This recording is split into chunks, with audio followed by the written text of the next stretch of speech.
like to All do a right. lot of stuff. We're Yeah, over here. preparing to Yep. go live on Yep. YouTube. I am going to try and set up Facebook Live.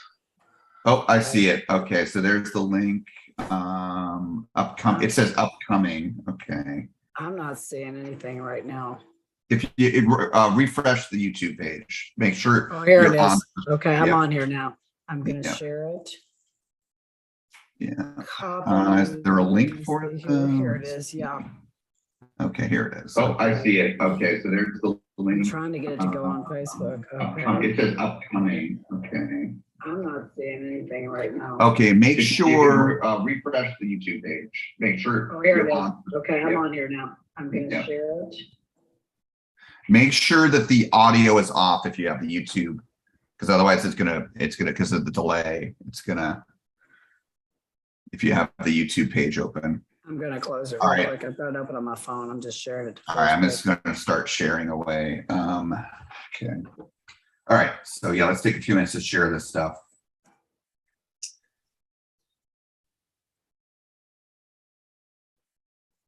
Yeah, post to group chats, anywhere, any with people where, it's come up about this.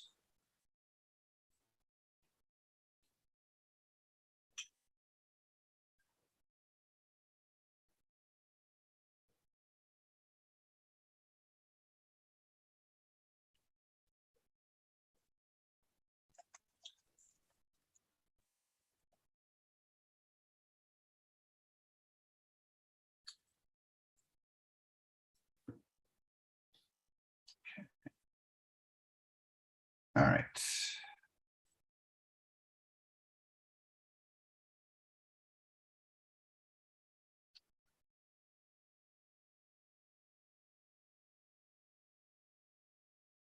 All right, good. The link's working.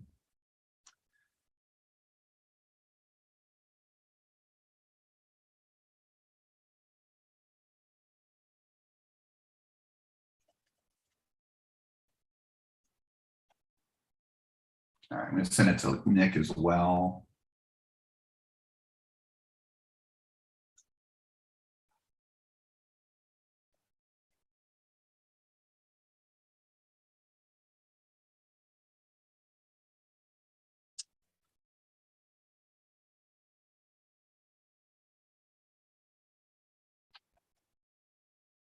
Oh, yeah, good. You got it on Facebook. All right.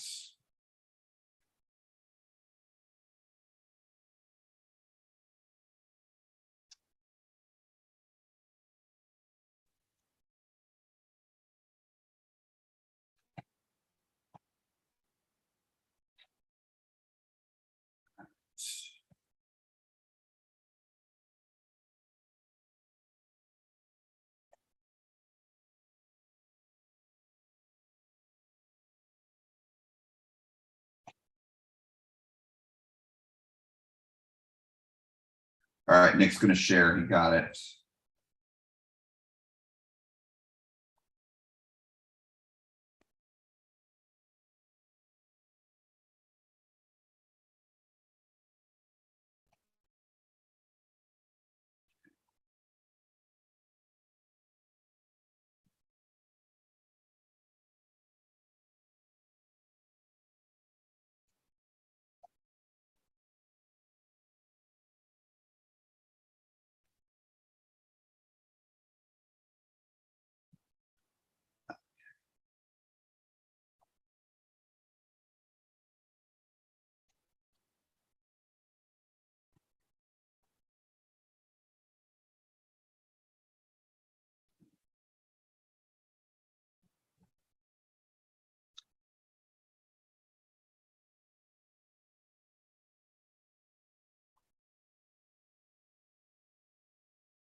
Sure, I posted to Facebook.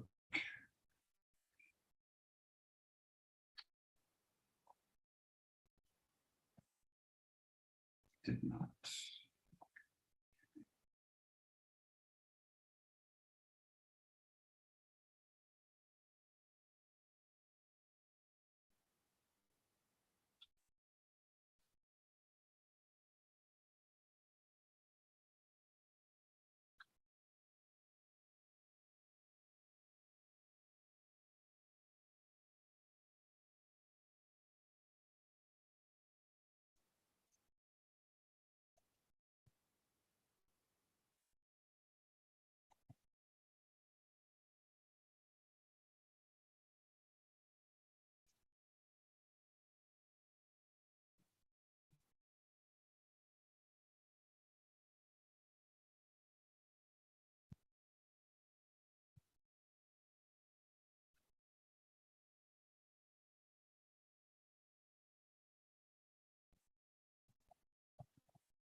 All right, Larry and Gene are watching.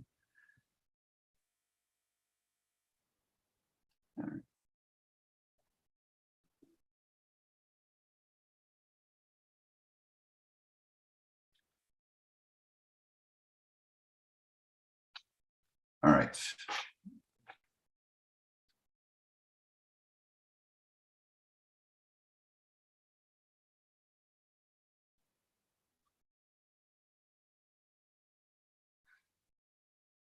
Okay, people are starting to join. David, do you want to give it a few minutes or you want us to get started? Oh.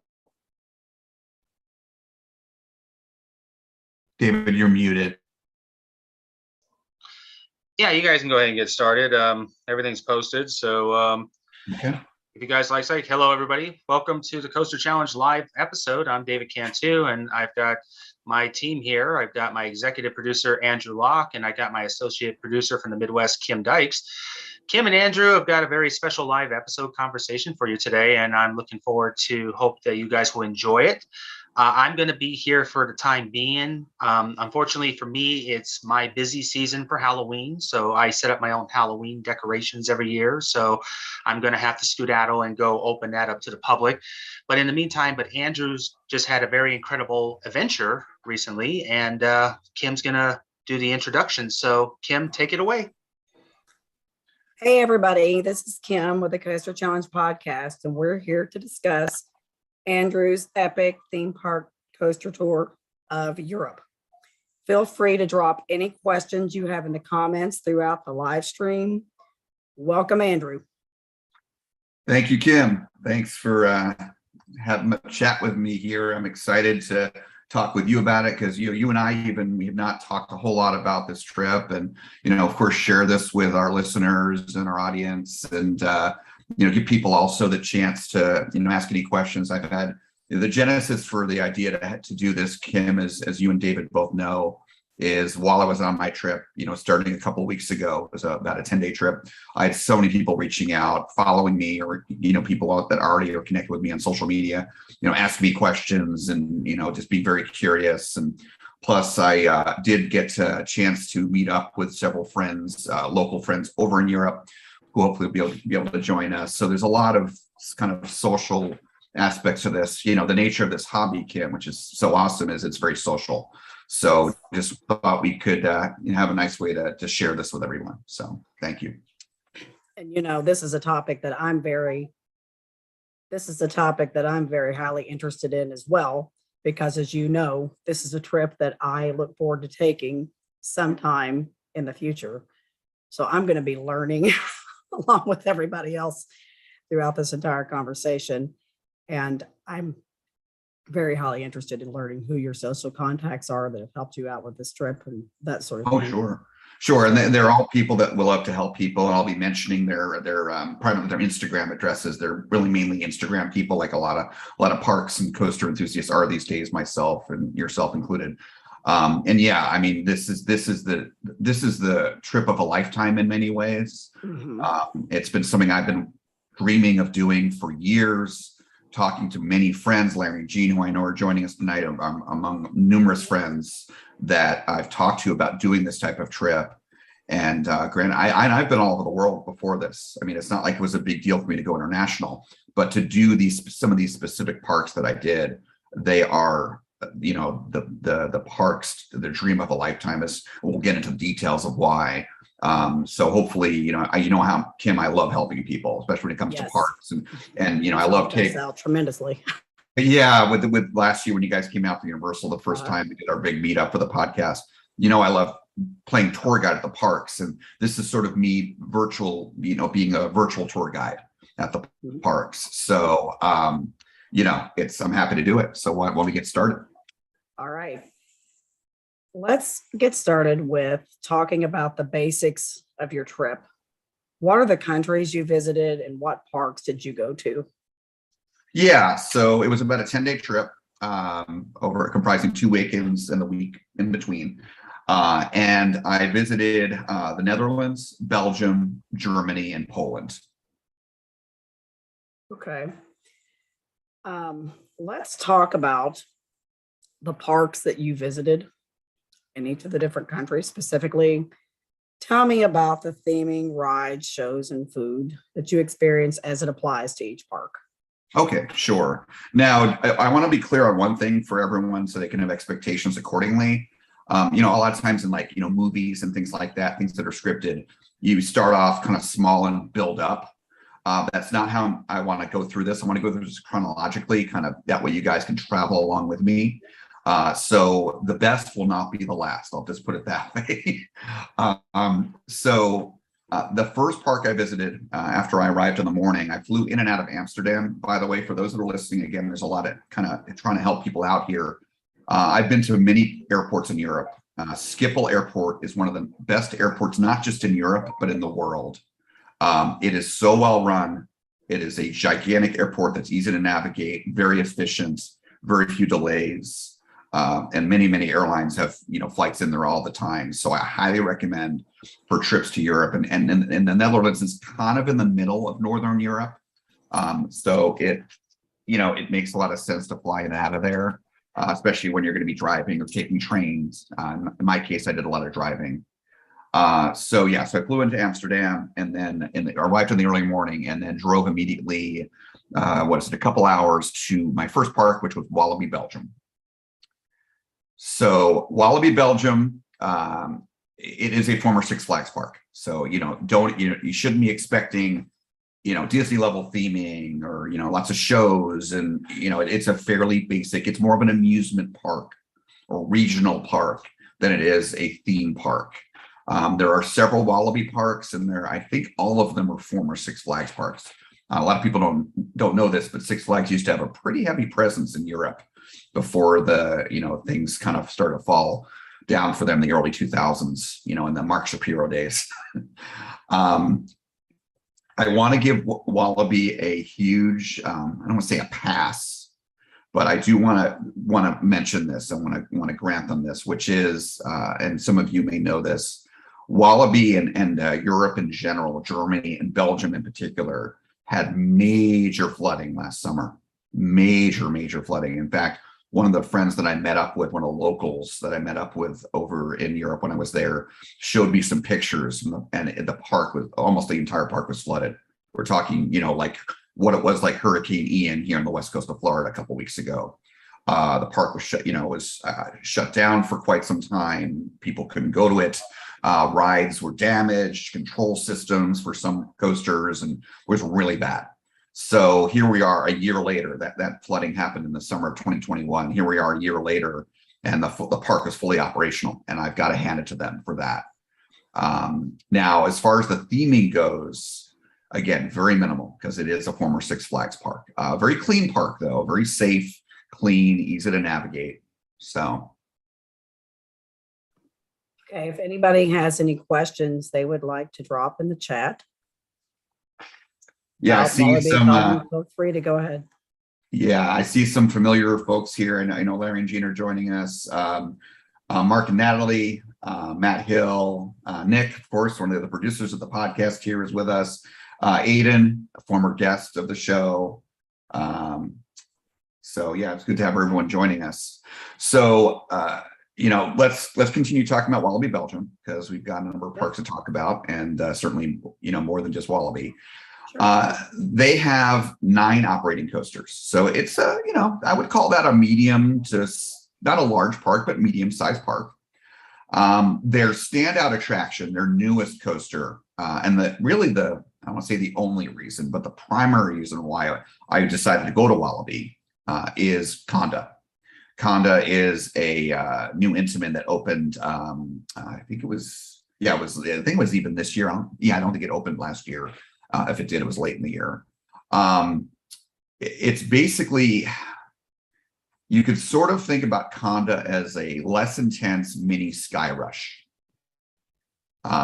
In fact, the first drop, it's like a mini Sky Rush drop with that kind of that ejector you get kind of halfway down, kind of a very forceful drop off to the right and so forth. Really fun. Now, one thing I will say, no offense to Conda, it has a chain lift. And in fact, this is a trend that I saw a number of the Intamins that were not launch coasters, that were conventional lift hill coasters that I rode in Europe, and you'll be hearing more about them later, the other ones, they had chain lifts, maybe for budget reasons or whatever. But we all know from like I-305, Millie, of course, Skyrush, the elevator lift systems that Intamin puts on their lift hill coasters, they really pack a punch, because it's not just about getting up that lift hill quickly. It's about having that extra momentum at the top that gives you, extra forces. For example, that ejector you get on Skyrush going down that first drop, it's partly because of the elevator lift. So, Conda was great, but in fact, it's in my top 20, but it would be even more epic if it did have an elevator lift. Instead, it has a slower chain lift. Great airtime, really fun layout, really good pacing on Conda. One of the things I was really blown away by is the end of the ride. It has several elements, what I would call trick track elements, along the lines of what RMC offers between their stations and their lift hills on some of their coasters, like Joker at Discovery Kingdom. But of course, these are higher pace, higher speed trick track sections, because they're not at the beginning of the ride, they're towards the end, so that some pretty good pacing there. Really fun, and no offense to RMC, but better than anything I've seen on an RMC coaster as far as trick track goes. But just a really, really fun layout. Very smooth, of course. And you compared it to Skyrush. Does it have those same infamous restraints that Skyrush has? Or is it a little different? No, good question. Honda has the modern hydraulic restraints that coasters like Velocicoaster, Terran, and others have. Yeah, it's the modern, latest and greatest, what I consider to be the best restraints in the world. There are no more comfortable trains out there than trains like Velocicoasters, for example, and Conda's basically. So the other coaster, if I had to pick another coaster, is the reason why I wanted to go to Wallaby. Because at the end of the day, I had a limited amount of time because I was taking vacation from work. This wasn't like, other trips I've gone on where I was working, while I was traveling. I had to really budget my time carefully, and what parks am I going to go to? And a lot of this came from advice from friends that had been to these parks. But the other main coaster that I wanted to get on there is actually thanks to Six Flags Over Texas, and the fact that they are taking forever to open Aquaman Power Waved. A lot of people may realize, or some people may not, that that's a Mack Power Splash, and there already is one in the world that's open. It's been open for a number of years now. It's called Pulsar, and it's at Wallaby, Belgium. So of course, this is the LSM multi-pass, if you will, swing launch based water coaster. Mack is known for their water coasters. They make great water coasters, and we'll be talking more about those later on. Some of those that I did, but I love LSM launches, as you know, Kim, and I love water rides. So I was very curious to try this ride, and I have to say, it did not disappoint. It's not a top 50 coaster. It's a water coaster, but really fun. Some decently powerful launches, decent airtime, because it doesn't just have like a flat swing launch section. It's got kind of like Pantheon or Icebreaker. It's got those airtime hills. Just the nature of the coaster. Wow. Yeah, and now keep in mind, this is not 70 miles an hour plus like Pantheon or anything like that. So, the airtime is there, but it's not like, crazy insane or anything, but it's fun. So the airtime, again, I would call it decent airtime for a ride like that. Splashdown at the end is great. What happens is it does multiple passes, and then an area where you pass through just as a coaster, as a launch coaster, eventually it fills up with water very quickly, and then you splash down into that at the end.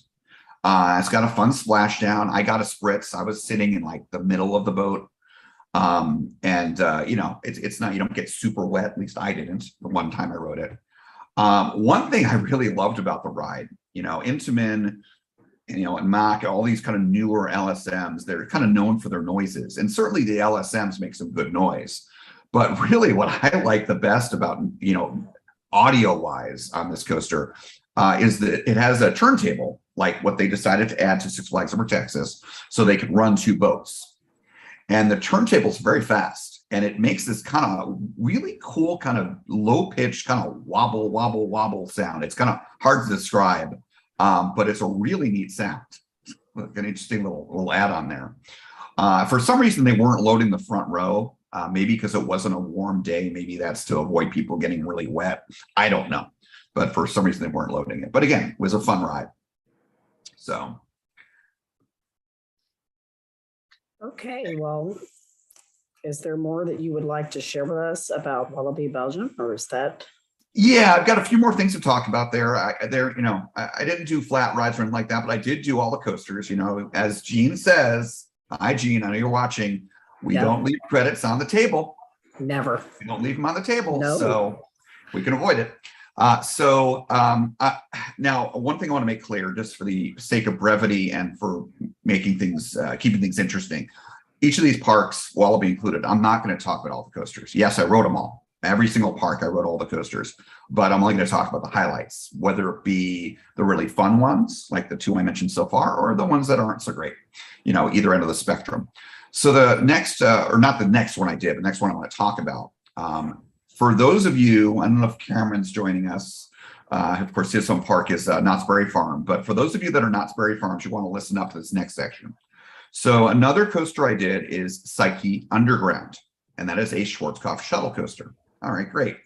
Well, what's interesting about this ride, and for me, the only one I've ever done like this, it's a fully enclosed Schwarzkopf shuttle. So again, much like what's happening right now, what's being constructed for Montezuma's Revenge at Knott's. So, you've got the spikes and everything in between. It's all enclosed. It's Psyche Underground. It's basically like a dance club, sort of a techno music going on the inside, kind of fun lights. If there's one problem with this coaster, and I sure hope that this doesn't happen with the new Montezuma's Revenge, the launch system, which is a limb-based launch system, so that's part of the problem right there. Even though it was put in, I think about 10 years ago, it's not that old. They didn't go with LSMs, maybe for cost or whatever the reason is. So the limb-based system for the launch is not powerful. It could be more powerful. So, you make it through the loop. It doesn't valley or anything like that, of course, normally. But when you go backwards to the loop and go up the rear spike, you barely go up it at all, and you come back to the station. So it could be a more exciting ride than it is. And so with the old flywheel launch system, it's I'm assuming it went up the spike further because that's how all the other shuttle loops that I've been on are. But again, at least this gives us, a sign of what Montezuma's is going to be, and probably much better with its, random backwards, forwards launching and an LSM system, with the theming, the music, the lighting was great. So, I think Montezuma's is being a better coaster, provided the launch is powerful enough, which I think it will be. So that was kind of an interesting ride.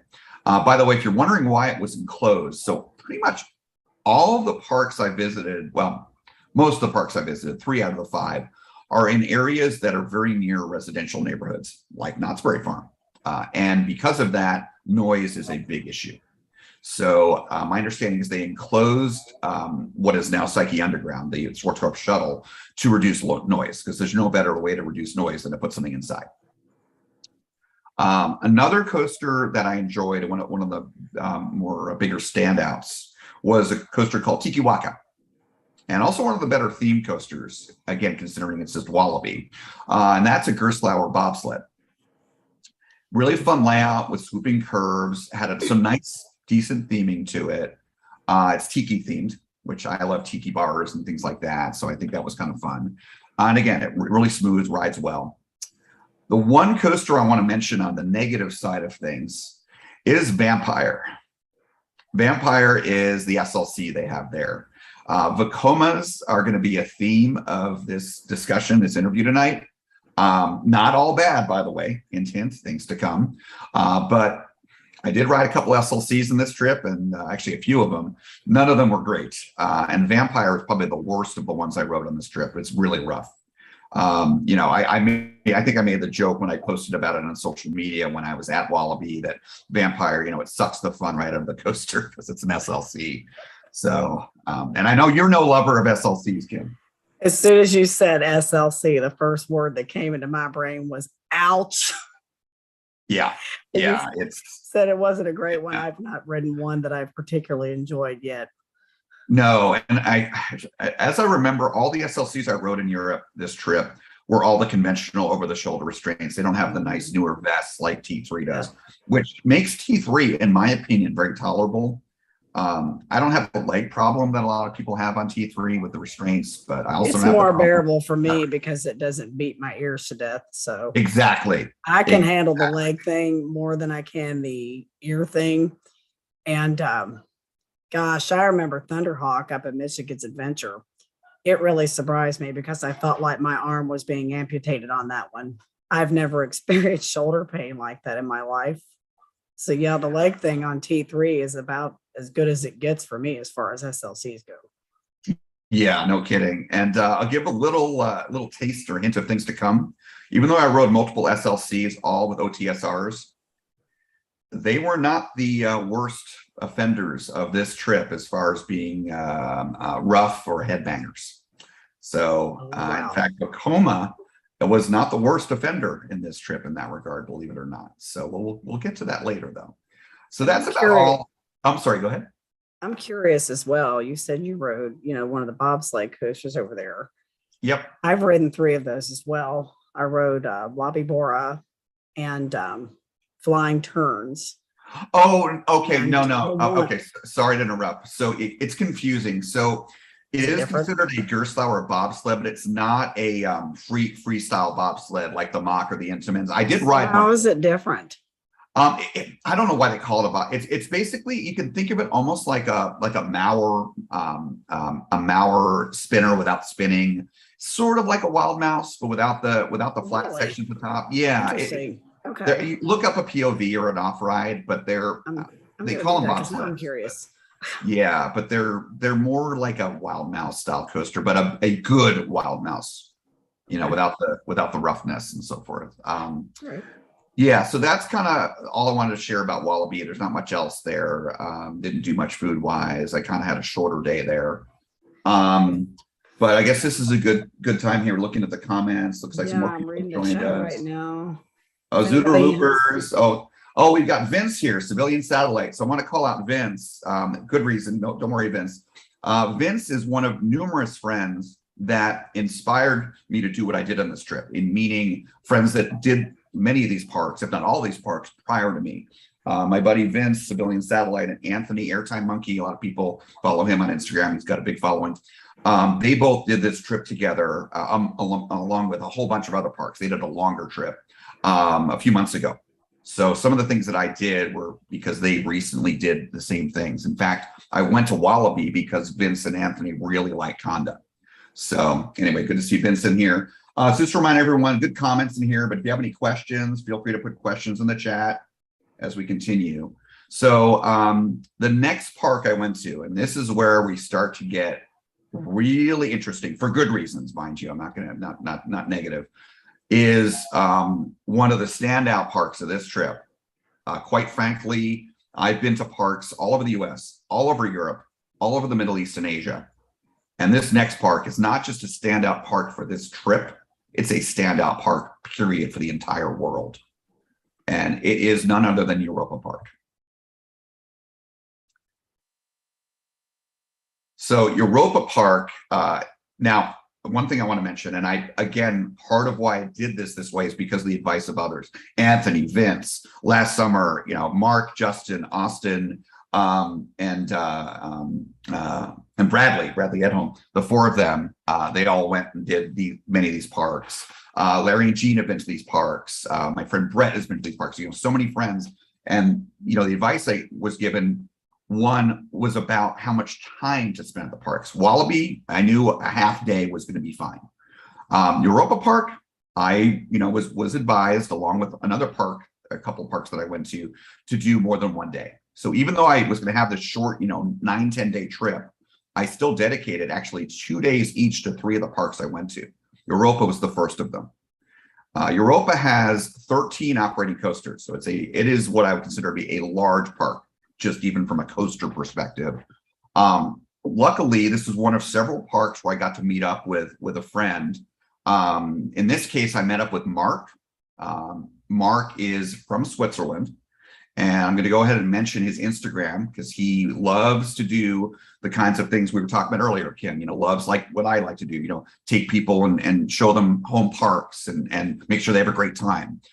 So Mark's Instagram address is Swiss_coaster_enthusiast, all spelled like normal. Swiss coaster enthusiast with underscores in there. And if you have trouble finding him, by the way, anyone that's listening, feel free to message me. I'll get you connected up with him. Mark is awesome. It is his home park, even though he lives several hours by train from Europa. There really aren't much of any parks in Switzerland, so it is his closest park there in the western part of Germany. And Mark spent pretty much all of my first day at Europa Park with me. And then the second day I was on my own, and it was amazing. It was so perfect. He's just so great. So I cannot recommend enough meeting up with Mark, especially if anyone that's listening is going to go to Europa Park. He loves meeting people at his home park. So let's talk about theming, Kim. Are you ready? Are you sitting down? I believe you are. I know what a theming guru you are and how much you love theming. So yes. All right. I'm more than ready.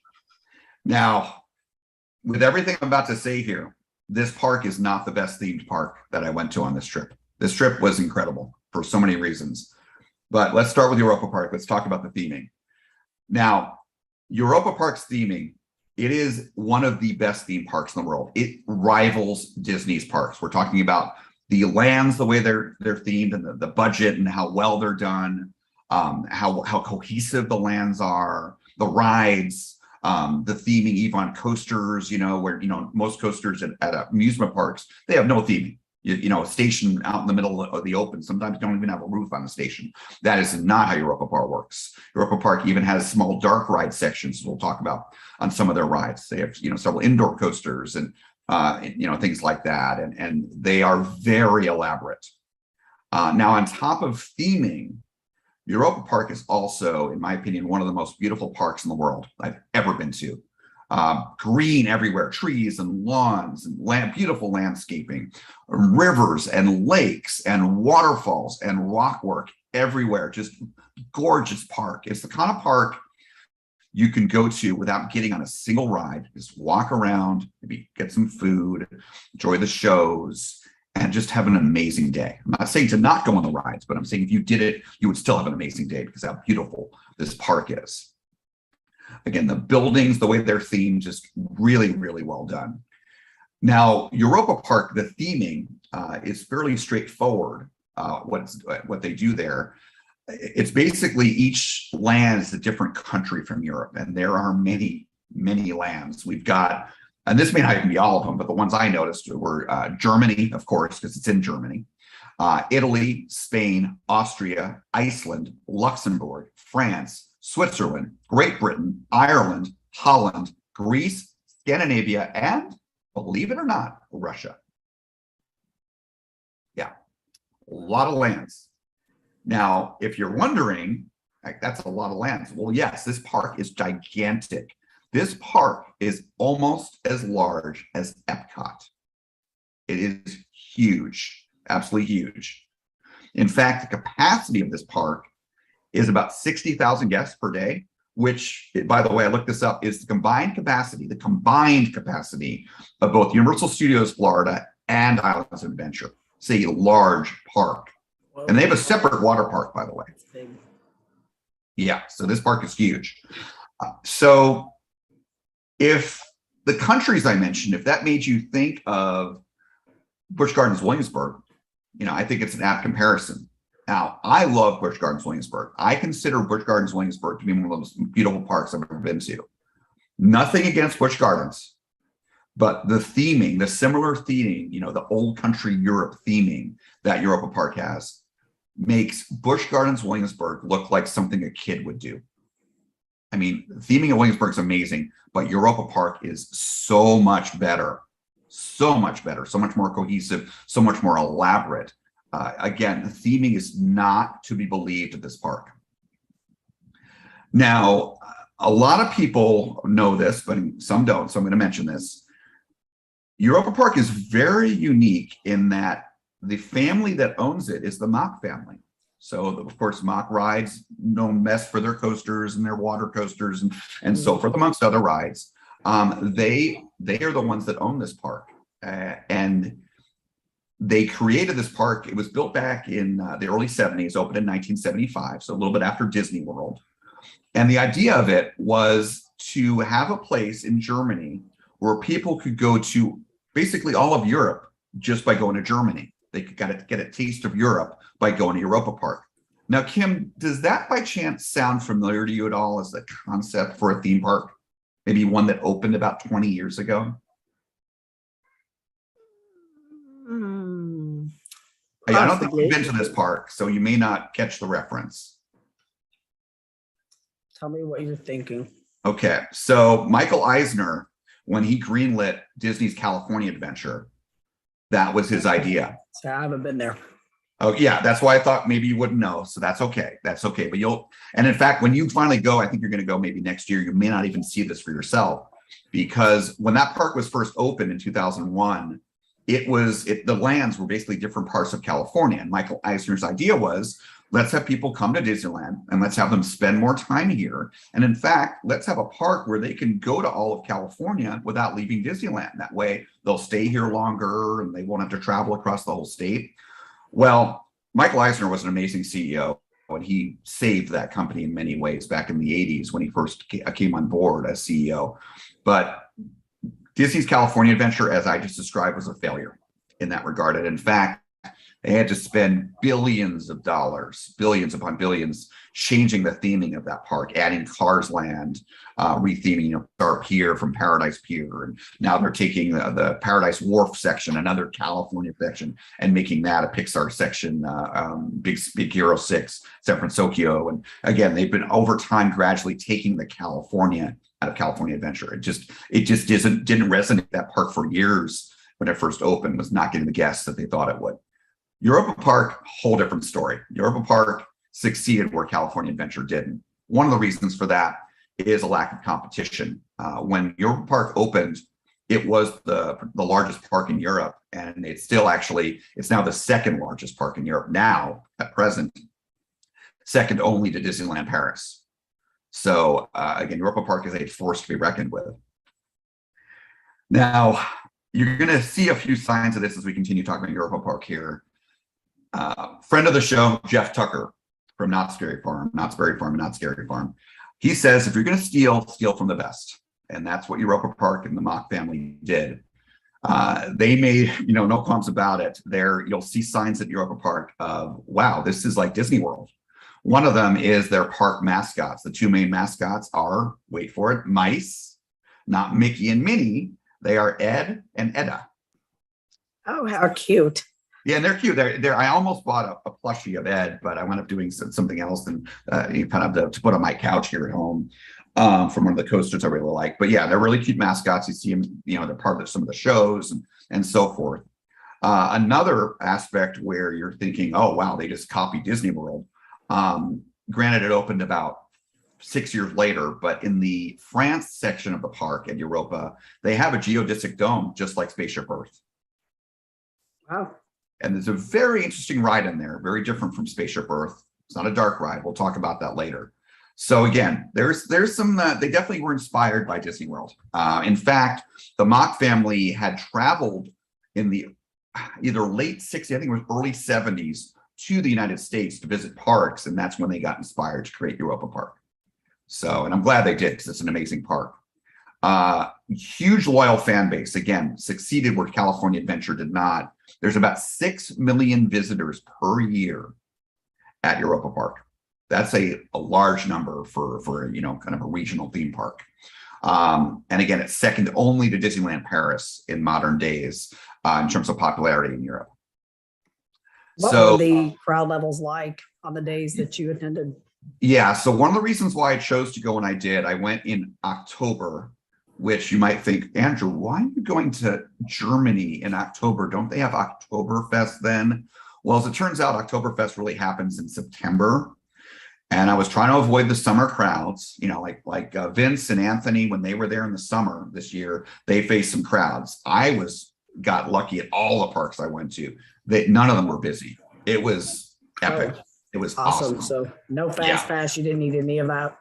Yeah, there was one park where a fast pass came into play, but not because of crowds. It was for, which we'll talk about later. It was not Europa Okay. Park, but yeah, Right. it's a good question. We'll talk about that later. So just table that for now. But okay, so I see Stephen here in the chat. Stephen Mosley, friend of mine. He said, "No way is Europa Park better than Cedar I Point." saw that. So They have the Mayfly show.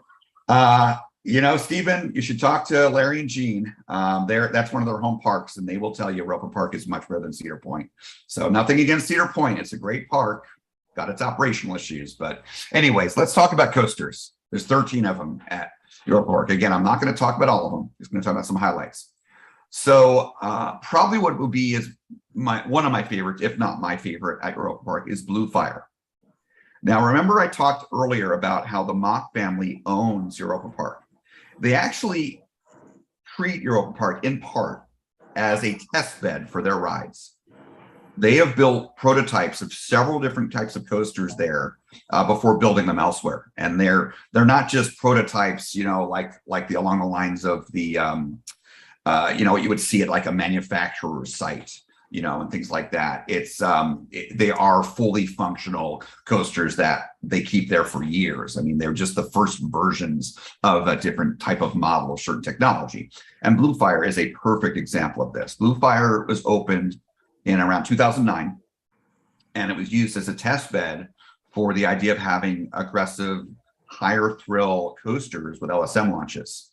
And so before things like, Copperhead Strike and Time Traveler and so forth and so on, this is where Mock tried out LSMs, high-speed LSMs. So Blue Fire is a single launch LSM coaster, launched in the beginning, and it's a decently powerful launch.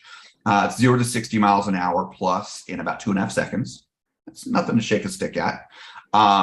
And the fun on that ride starts even before the launch because it's got a nice little dark ride section in the beginning, theme to the ride. This ride is located in the Iceland section of the park, and it's basically about fuel, like, Blue Fire. It's about, like natural gas and fuel from the ground and, things like that, like mining fuel. The launch, again, is fairly powerful. It's got a nice layout, great pacing, several inversions, a nice vertical loop. 0G roll. It's a fun coaster. It's very easily re-rideable, lap bar only. One thing I got to give to Mock, they're not my favorite manufacturer, but they make really comfortable trains. They really do. So the restraints and everything.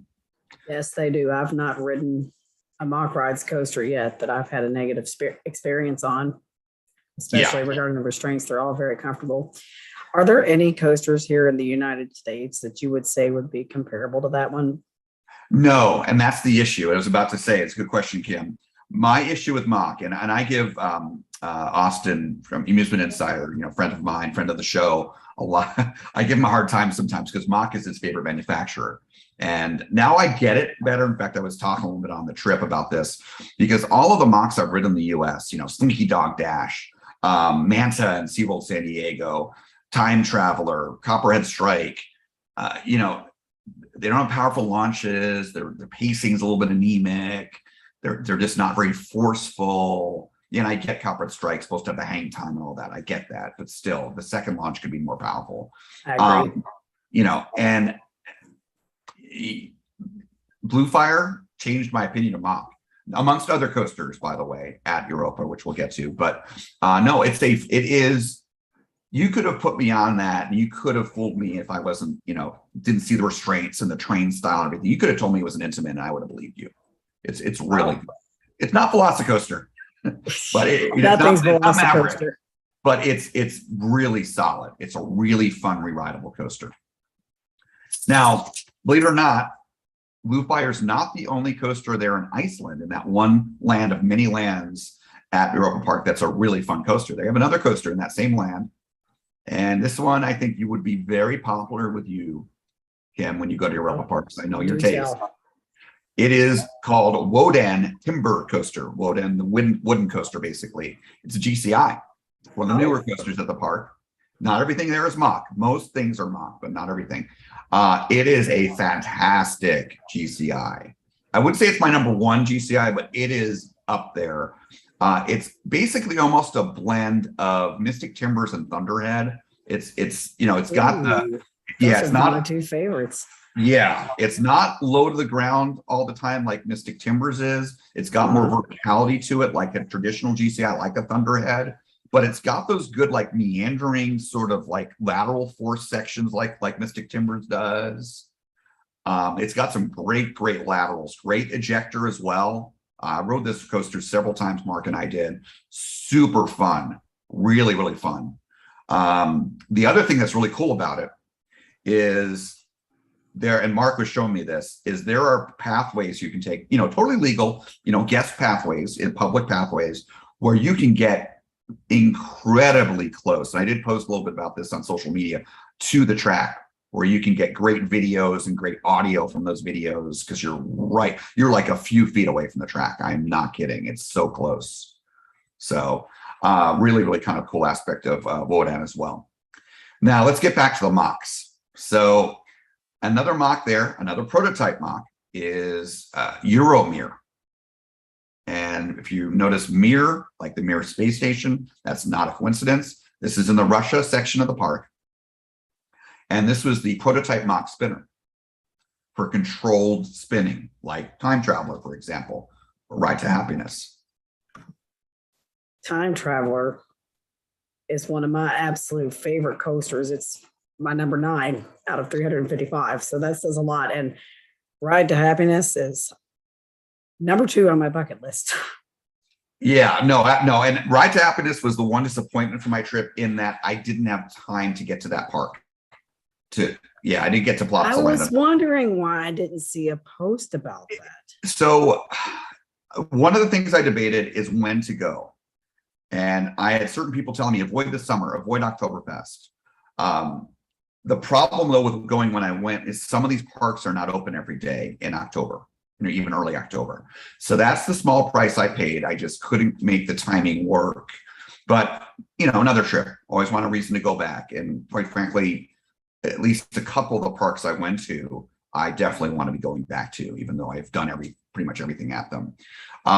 Now, Time Traveler is my favorite mock in the US, without a doubt. Now, of course, it's a multi-launch. It's got 2 LSM launches. Euromir is not a launch coaster. Okay, I think Euromir is older than Blue Fire. So I think it was made even before Mock was really doing LSM launches. So it's got a not conventional, but it's got a lift system, not a launch system. Again, given the name Euromir, it's themed to the Russian Mir space station. A lot of the queues at Europa Park, like any high quality theme park, like a Disney, like a Universal, they're inside theming and, air conditioning, of course. And, this isn't like going to, a SeaWorld or Six Flags or that sort of thing. Everything's inside. So the station, there's a lot of the queue is indoors before you even get to the station proper, if you will. This ride, along with one other coaster at Europa Park, it's a very unique lift system. You notice I didn't say lift hill earlier. I said lift system. It has a spiral lift. Now, when you think of spiral lifts, what do you think of, Kim? I know there's one you're going to think of. When I think of a spiral lift. Yeah, I know you've been on this coaster, because it's not far from you. And in fact, it's the home park of some very dear friends of yours. Chicago, Willard's Wizard,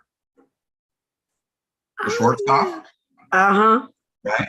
Okay, how that has a chain that goes up the spiral lift? Yes, I had to think, because I've only been on that once, and that was last year. But I do remember, now that you turned that light bulb on in my brain, the spiral lift on that coaster. Right. Now, the 2 spiral lift coasters that exist at Europa Park are not like that. They don't have a chain that takes you up the spiral lift. They have a rotating cylinder, a very tall rotating cylinder that goes from the bottom all the way to the top of the lift. And these are, 10 stories tall, pretty tall. And what the spiral lifts do, these cylinders do, is they hook onto the front and back of the chain, and they pull the chain up this lift. It's very interesting. And they're both indoors, both these coasters. We'll talk about the other one in a minute. And they have got theming to them. It's very interesting. It's a very unique system to basically create potential energy, to get you at the top of the track. So thought that was interesting. Now, one of the things about theming of some of these parks I went to that we need to talk about, and we'll be talking about it especially in the next park after this, but still here at Europa Park as well, is music. Music is a much bigger deal at the parks in Europe, in these better parks, than say it is at your regional parks, your Dollywoods and Silver Dollar Cities and your better parks like that, or Busch Gardens, Williamsburg, things like that. Yes, they have music and so forth, but it's a much bigger deal at these bigger, higher quality Euro parks. And in particular, these parks use one established, very well renowned music composition company. They specialize in, amongst other things, theme park music. And it's a company by the name of IMAscore. I had never heard of them before until about 4 years ago. And I mentioned my friend Austin earlier, Amusement Insider. He told me all about them. He's a huge fan of them. And I've got Apple Music, and I started downloading, a couple albums. I'm like, oh, wow, I really like these guys. I created my own playlist just of IMAscore's music. And yep, I see some people in the chat here. Aiden's mentioning he loves it. And I just fell in love more and more with their music as I got exposed to more of it. Now, those of you that are listening or doing the live stream here with us, if you have watched any of Austin's Amusement Insider's concept POVs, future coaster POVs, for example, his Velocicoaster one, which we've talked about here on the show in the first season, which got over 1 million views, he uses IMAscore's music as his background music in those concept POVs, because the music is just incredible. It's very majestic and triumphant. It's like the kind of music you hear in movies, very, very exciting, and it creates emotion. So that's the kind of music you see in these parks. In the lands, just the ambient music is from this high quality IMAscore type music, and on some of the rides. Now, Euromir has music associated with it, and right now for the Halloween time period when I was there, they don't have IMAscore music, but they have some really cool music nonetheless. They use the Halloween soundtrack from the original version of another coaster at Europa Park called Eurosat, which we'll talk about in a little bit. And it's got this really cool sound to it. In fact, I had to find it. One of my friends, Ruben, who I'll talk about later, he helped me find it. And was able to download it, but it's got a kind of a rock soundtrack, and they play that in the queue, but also in that indoor section when you go up that spiral lift, with that cylinder pulling you up, you hear that rock music blaring, and it's awesome. So it's not on ride. It's not like, say Space Mountain at Disneyland in California, but at least you got the music for a decent part of the ride. Now the spinning sections of the ride, they're controlled, like Time Traveler, for example. And they're only in the part of the track. So once you get to the top, you kind of go through like a wild mouth section with tight curves, flat, tight curves. And that's where the spinning is. And then the spinning locks. And then you go through some nice kind of drop sections with like nice sweeping curves, some good laterals. So it's got a little bit of everything. It's a really, really fun ride. It's pretty intense. In fact, as the prototype mock for their spinners afterwards, they decided to kind of lighten up on that intensity. But those at Europa Park, you can benefit from that prototype being that stronger intensity with Euromir. And again, it's not uncomfortable, but it's a thuzy like us, you'll eat it up. But maybe some of the general public, it might be a little bit too intense for. So one of the interesting things too is the cars. You sit each car. You sit. Kind of like how the cars are in like Time Traveler. Like some people sit forward, some people sit backwards. So when you lock in after the spinning section and go down that first drop, you can be going backwards sometimes. So it's semi-random, of course, based on where you sit and spinning and so forth. But that's kind of cool to have a backwards drop like that. So Euromir is a very solid coaster, and again, one of my favorites there at Europa Park. Let's talk about a couple others here. So we have Eurosat. I made reference to this in a little bit earlier. Eurosat is the ride that's inside of that geodesic spaceship Earth-like dome. There's a roller coaster in there. Now, Eurosat originally was space themed. Most recently, they redid the ride, I don't know, maybe 5-10 years ago. And now it's called the Eurosat Can coaster, and it's Moulin Rouge themed. And it's actually got sponsorship from Moulin Rouge in Paris and so forth. So it doesn't have the space theme anymore, but it's the same basic ride as far as the ride mechanics. And like Euromir, it's got that spiral lift system with that cylinder turning you up there and so forth. Fun layout, like a Space Mountain. It's not a huge long coaster, but it's a fun layout. What the standout for me was, Kim, let me ask you something, Kim. Have you done VR on a coaster? I have. And what'd you think of that? It honestly, it's so strange. Me, regular coasters, I'm fine. VR made me feel almost sick at times. Really? Okay. Yeah. All right. Like So you've not had good nauseous, experiences. Dizzy. It shocked me what it did to me. Right. Now I'm guessing that probably was because the VR visuals were not synced well with the coaster movement, right? I couldn't tell you because it's been a number of years ago. But I remember one time I did that. It was something to do with Vortex. And back when Vortex ran really well. I mean, I used to love to ride Vortex. And I did like a VR version of that. And it was awful. I can only imagine. I felt nauseous. I felt dizzy. It messed me up for a good probably 30 minutes to an hour after I was finished with the experience. I don't know what the problem was. I couldn't tell you. It just made me feel awful. Yeah, I mean, given how rough Vortex got, I never did VR on Vortex. I've done it on other coasters here in the US. Well, the Can coaster has a VR option, optional. And what I'm referring to wasn't on the ride. It was a simulated. It was a simulated ride. So you've not done VR where you're riding a coaster? No, with VR? not on the ride. No. Oh, okay. No, what I'm referring to is like one of these big. I was in a room. Oh, no. Okay, that's not what I'm talking about. Okay. Full blown modern day VR. No. Okay. I'm talking about wearing like portable VR headset on a coaster. No. I've done this on several coasters. I've done this on Zumajaro and Lex Luthor's, and the drop rides at Six Flags and things like that. But some of the worst experiences I've had on coasters is where it's not synced up with a ride. And I didn't get sick from it, but it's very disorienting. And some people do get sick from it. Well, Eurosat has what in my opinion, to be the best VR on a coaster for a number of reasons, not just the ride experience. Let me tell you about it. So when you do the VR option, they call it Coastiality, coaster virtual reality. Coastiality is what they brand it at Europa Park.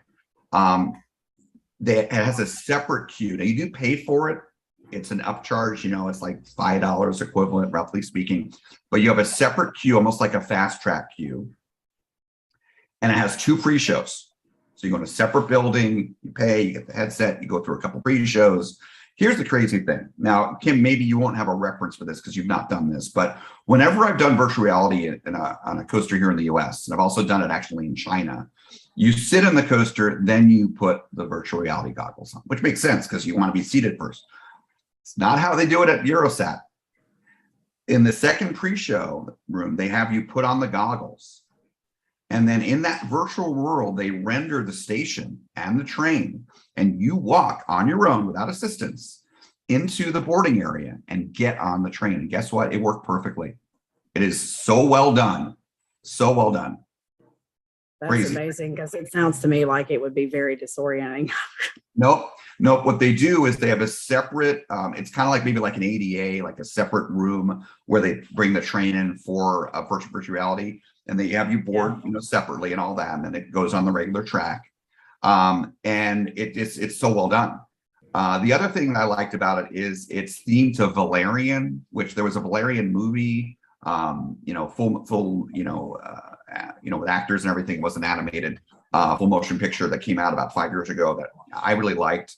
But Valerian is actually like a French comic, and I think there's an animated show, and it's much bigger in Europe, and it's themed to Valerian, which I like that IP, and it was well done, very well synced. You know, the sound effects, everything was very well done. My best VR experience I've had. So that was interesting about Eurosat. But again, great fun indoor coaster. Now, we talked about, you know, how Mach innovates and how they do that first at Europa Park. Well, here's another example. Arthur. You might have heard of Arthur before. Arthur it's a children's European TV show. Again, very big in Europe. So this is in Europe, so it makes sense that they would do something popular that's over there. This is a Mach. Referring to like this Arthur? Are you talking about like the storybook character? Yeah, well, I don't know much about it. I think that may be it. I know this is like a European story, like children's book or Yes, that's show exactly and movies. And, what I'm yeah, referring to. Yes. yeah. So this Arthur is a Mach invert, but it's a family invert. It doesn't go upside down. Doesn't have any inversions, but it's suspended just like a B&M invert. It's got 4 cross seating, but it's got some tricks up its sleeve that B&M hasn't done. It's a powered coaster, and each row, each car, if you will, of 4 seats can rotate left or right. So you can turn, so you can be backwards, forwards, sideways. Very innovative ride system. And because it's powered, it can start and stop for show scenes and have you face the show scene sideways. Then it can turn you back forwards again for higher speed sections. And that's exactly what this ride does. Again, it's a family coaster. It's not a high thrill coaster, but with the dark ride sections, the rotation of the individual rows, very, very unique. It's both indoors and outdoors. Very flexible ride system. They've done, I think, maybe one more of these, one of the parks over in the United Arab Emirates. This same ride system was rumored for Epic Universe, by the way, Kim, for the How to Train Your Dragon coaster. But apparently, the latest rumors on that, and apparently they're fairly substantiated, is that Intamin won that instead, and it's going to be kind of like a mini Hagrid's type ride. But you know, Arthur would have made a lot of sense because you're, you know, inverted, so kind of like flying and so forth. But in my experiences in Europe, there actually would have been an even better choice than Arthur or Intamin for How to Train Your Dragon. We'll talk about that later. But anyway, Arthur was fun. One of the older coasters, another Mach that really surprised me at Europa Park was Matterhorn Blitz. Matterhorn Blitz, it's basically like the Swiss section of the park, Austria section of the park, I believe. And it's a Mach Wild Mouse, but it is one of the best themed wild mice that I've ever ridden. The queue for it, I actually posted on social media, has animatronics, like several of them as you're walking through the queue. And this is an older ride, Kim. This was, I think, put in the like 90s, maybe early 2000s. This is the level of what Europa Park does. Yeah, they put theming into their queues. Again, just like Disney Universal do. I was going to ask that earlier. Yeah. Just as kind of as a side note question, because I know you've been comparing this to like, you know, Disney parks and that sort of thing. For somebody like me, like when I think of theming, I think of Universal and Islands of Adventure. How does this park compare to that? As far as theming goes, Europa Park is right up there. It is right up there. Yeah, it is. It's, you know, there's certain lands where it might not be quite as good, but the better lands, I would say, the newer ones, it's up there with Islands of Adventure, Universal, Disney. Okay. Yeah. I know you mentioned even like in the ride queues and everything else, and the only place I've been, you know, that the light bulb comes on is Universal. Right. Disney does it too. I mean, they have the theme queues and animatronics and so forth. But so Matterhorn Blitz, a couple more comments on it. It has an elevator lift system. It's with I know. Have you been to? You've not been to California. For those of you that are listening or watching here that have been on Journey to Atlantis at SeaWorld San Diego, that has an elevator lift system, and that's Mach water coaster. You might remember that has a tilting system where it kind of rocks the car left and right. Well, this coaster does have that as well. So when you're going up to the top of the coaster, it has a kind of a rocking or tilting system. Very fun layout, very smooth, has theming on the ride, no animatronics and like that, but got little huts and houses, and you know, you're kind of going through like the Alps, basically, that sort of thing. Very well themed. One more coaster I want to talk about, and it was not my favorite. It's kind of in the middle of the pack, believe it or not, because it's a B&M. It's actually a B&M Hyper. It's called Silver Star, and it's Mercedes-Benz themed. This Silver Star is the Mercedes-Benz logo, like the propeller, like silver kind of logo that they have. It's a decent Hyper. It's not a Mako killer. I will say that we only rode it once. Mark and I got the back seat, the back row, and we had ejector on a B&M Hyper. I'm not talking about floater. I'm talking about ejector. And Mark, that over Georgia has that. And I've not gotten good. Well, I don't want to digress, but like when I rode it, I was there with David and Nick earlier this year. I did not have a good ride on it. But anyways, I didn't have great rides on it either. I didn't like the ejector. Did you like the ejector on this one? Yeah. Oh, yeah. Now, here's the thing, though. Mark, that's his own park. He's there all the time. He's never seen ejector on that ride before. So we're not quite sure what was going on. But we were both, I mean, I was surprised. He was even surprised. So it's a decent layout. It's similar to Mako, but it just doesn't ride as well as Mako. Doesn't have the water. It's a decent B&M Hyper. It's a solid B&M Hyper. So again, there's other coasters there. There's, family coasters. There's a mine train, powered mine train. But those are the highlights coaster wise. So there's a number of very good coasters there. There easily are like 5 that I would want to do every time I went there. Okay. But there's a lot more to do at Europa Park. So let's talk about a couple dark rides. They have a number of dark rides. I did a couple of them. The absolute standout there is a boat themed dark ride. Now, back about 4 years ago, 3-4 years ago, there was a fire at Europa Park, and it destroyed a part of this ride. They rebuilt and they upgraded the technology on it. So it's kind of like the best of the best for Europa Park now because they put some money into it. The name of the ride, it's called Pirates in Batavia. And if you're thinking a pirate themed boat ride, if you're thinking about Pirates of the Caribbean, you're correct. It is, like I said earlier, if you're going to steal from the best. It is certainly inspired, put it nicely, from Pirates of the Caribbean.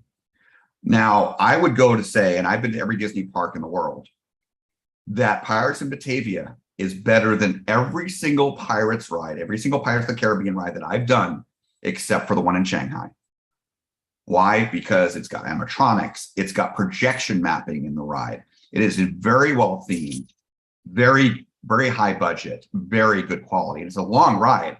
It's 8 minutes long, over 8 minutes long, all inside. It's got drop on it, just like a lot of the other Pirates rides do. Really, really enjoyable ride. Now, speaking of being inspired by Disney or stealing from Disney, we have to talk about Ghost Castle. Ghost Castle is another indoor dark ride. Of course, dark ride meaning indoors. It is an Omnimover-based dark ride, and it's inspired by Haunted Mansion. It is stolen from Haunted Mansion.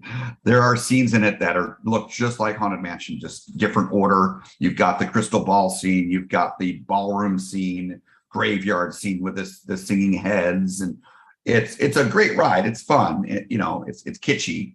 It's great for what it is, but it's nice. They do have something I think it's called Voletarium, which is a flying theater ride. I've never done one like this. Apparently, I believe it actually is a mock flying theater. It's not as good as the dynamic attractions ones, like the soaring ones at Disney, but it's better than some other ones I've done. So it's a decent flying theater ride. So that's about it for the dark rides that I did. And then let's talk about some water rides. So I think my favorite water ride there is a mock ride. It's a mock water coaster called Poseidon. The station of this ride is so well themed, beautifully themed, very large ceilings, very big station. In fact, they have cocktail parties in there for special events, apparently, I heard. The layout itself of the ride, really fun, pretty tall mock water coaster, the tallest I think I've been on, multiple splashdowns, fairly long ride. I really enjoyed it. They also have a log flumina and a rapids ride, like any full size park would have.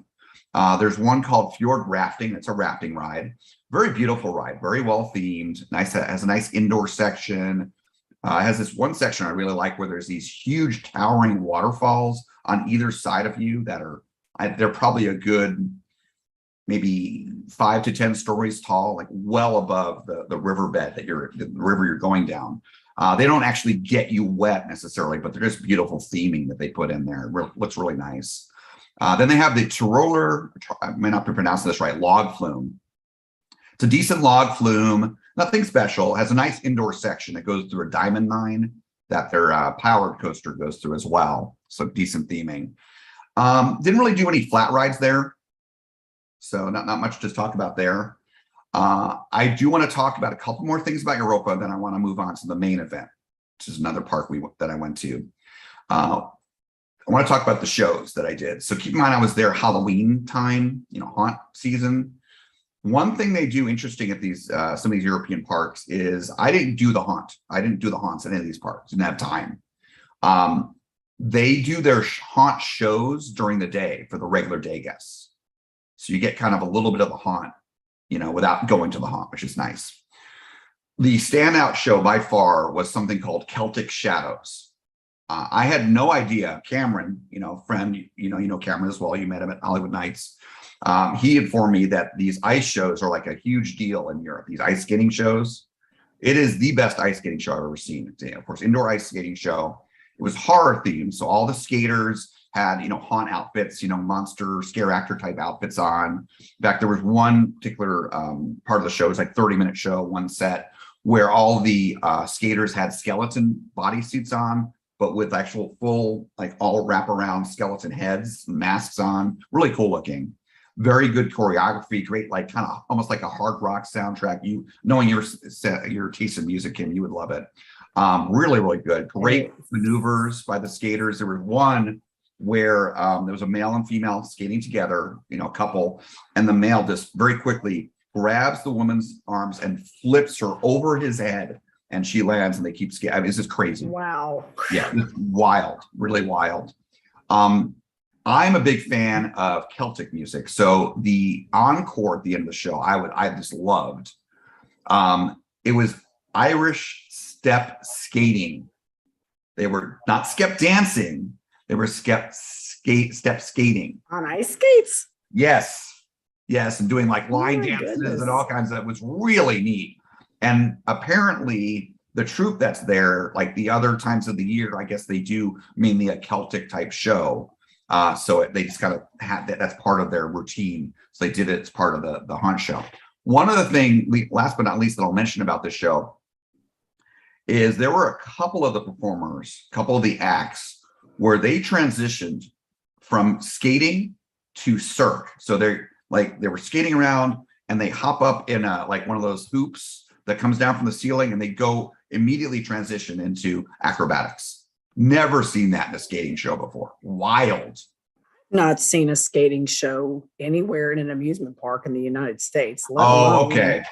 Skating and acrobatics at the same time. The one place I've seen it here in the US is the SeaWorld parks. In particular, SeaWorld Orlando, for their Christmas celebration, does a really good skating show. So I've not been down there. Yeah, if you ever come here from like the IAAPA time, starts around IAAPA November through beginning of January. Come, we'll go. Like, obviously if you're coming down here, I'll be with you. That's another thing I'm going to have to put on my bucket list now. Yeah, the Christmas celebration. And the skating show is great. It's outside at Bay Lake Stadium at SeaWorld, but it's great. It's absolutely great, but it does not hold a candle to Celtic Shadows at Europa Park. The other standout show, I saw three to four shows, sort of. The other standout show that I saw, that's another indoor show at Europa Park, another haunt one. This was, I love magic. I don't know about you, I love magic. I love illusion. It was another 30-minute show. It's called Darkness. And it was a 30-minute long show with 9 illusions, like large scale illusions, just bam, bam, like with dancing between, great soundtrack, very, very polished show, very well done. So Europa Park, again, great coasters, great dark rides, decent water rides, great shows, but we're not done. Talk about the theming as well. One more component when you go to a park, you got to eat, right? Yes. Okay. Well, guess what? Those dozen plus countries I told you about earlier, all of them serve food that's authentic from those countries. It's like going to World Showcase at Epcot. And, you know, again, I couldn't try all of it. I was only there for a couple days. Excuse me. But at Mark's recommendation, I have what's called a raclette, which apparently is a Swiss-based treat. He's from Switzerland. So in the Switzerland part of the park, I tried a raclette. And basically what it is, it's this hot Swiss cheese that they shave off, and it's almost like melted cheese. You shave it off onto your plate, fresh, with vegetables, with potatoes. It's absolutely delicious. Yeah, I'm really glad that Mark recommended it to me. It was absolutely great. The other thing I did, have you ever heard of the food loop, Kim? I saw, I think it was a video that you posted. So food loop, I believe there's only 2 of these in the world. I'd never heard of it before I saw that, and I was absolutely fascinated by what I saw. Yeah, it is something else. The other one that I've heard of is at Alton Towers in the UK. They have one at Europa Park, and it's more commonly known by coaster enthusiasts as like the Coasters Cafe. The official name of it is Food Loop, and it's an indoor restaurant. I believe it's in the Luxembourg section of the park. And there's really, for the most part, no waiters or waitresses, no servers. There's kind of like bus people that take plates away, but you do all the ordering yourself, and there's no people needed to serve you. When you walk in the park, you're given like a credit card, like an NFC card, like tap to pay, you know, with the RFID sensor in it. And you sit down, you're sat at communal tables, and each place you sit at, there's a number. And there's like an iPad there, kind of a tablet that slides on rails that'll slide in front of like 4 to 6 people. And there's several of these around these round tables. And so each position, there's an iPad type device that will slide it in front of you. You tap your card and then you order on the screen. Okay, you know, you've seen restaurants that you can order on the screen from, no big deal. Yeah. But that's when the magic starts, is after you order your drinks, your food, whatever you order. All the drinks, all the food come out of the kitchen on rails. They're on these little carriers that are on these cars that are on rails, like roller coaster rails. And the first thing those do when they come out of the kitchen is they go up a lift hill, to the top of the restaurant. And then, you know, obviously this is all technology based. Those carriers apparently have, you know, RFID tags or whatever in them, because when they get to the top, they get sorted automatically and they go down the proper set of rails to come to your table, and they spiral on down. And then at the bottom, there's, you know, flat rails that go around the table. And those carriers slide around the table, and whoever's order it is, it'll have the number on it. So you know, oh, there's my number. And you grab your drink, you grab your food. And it's crazy.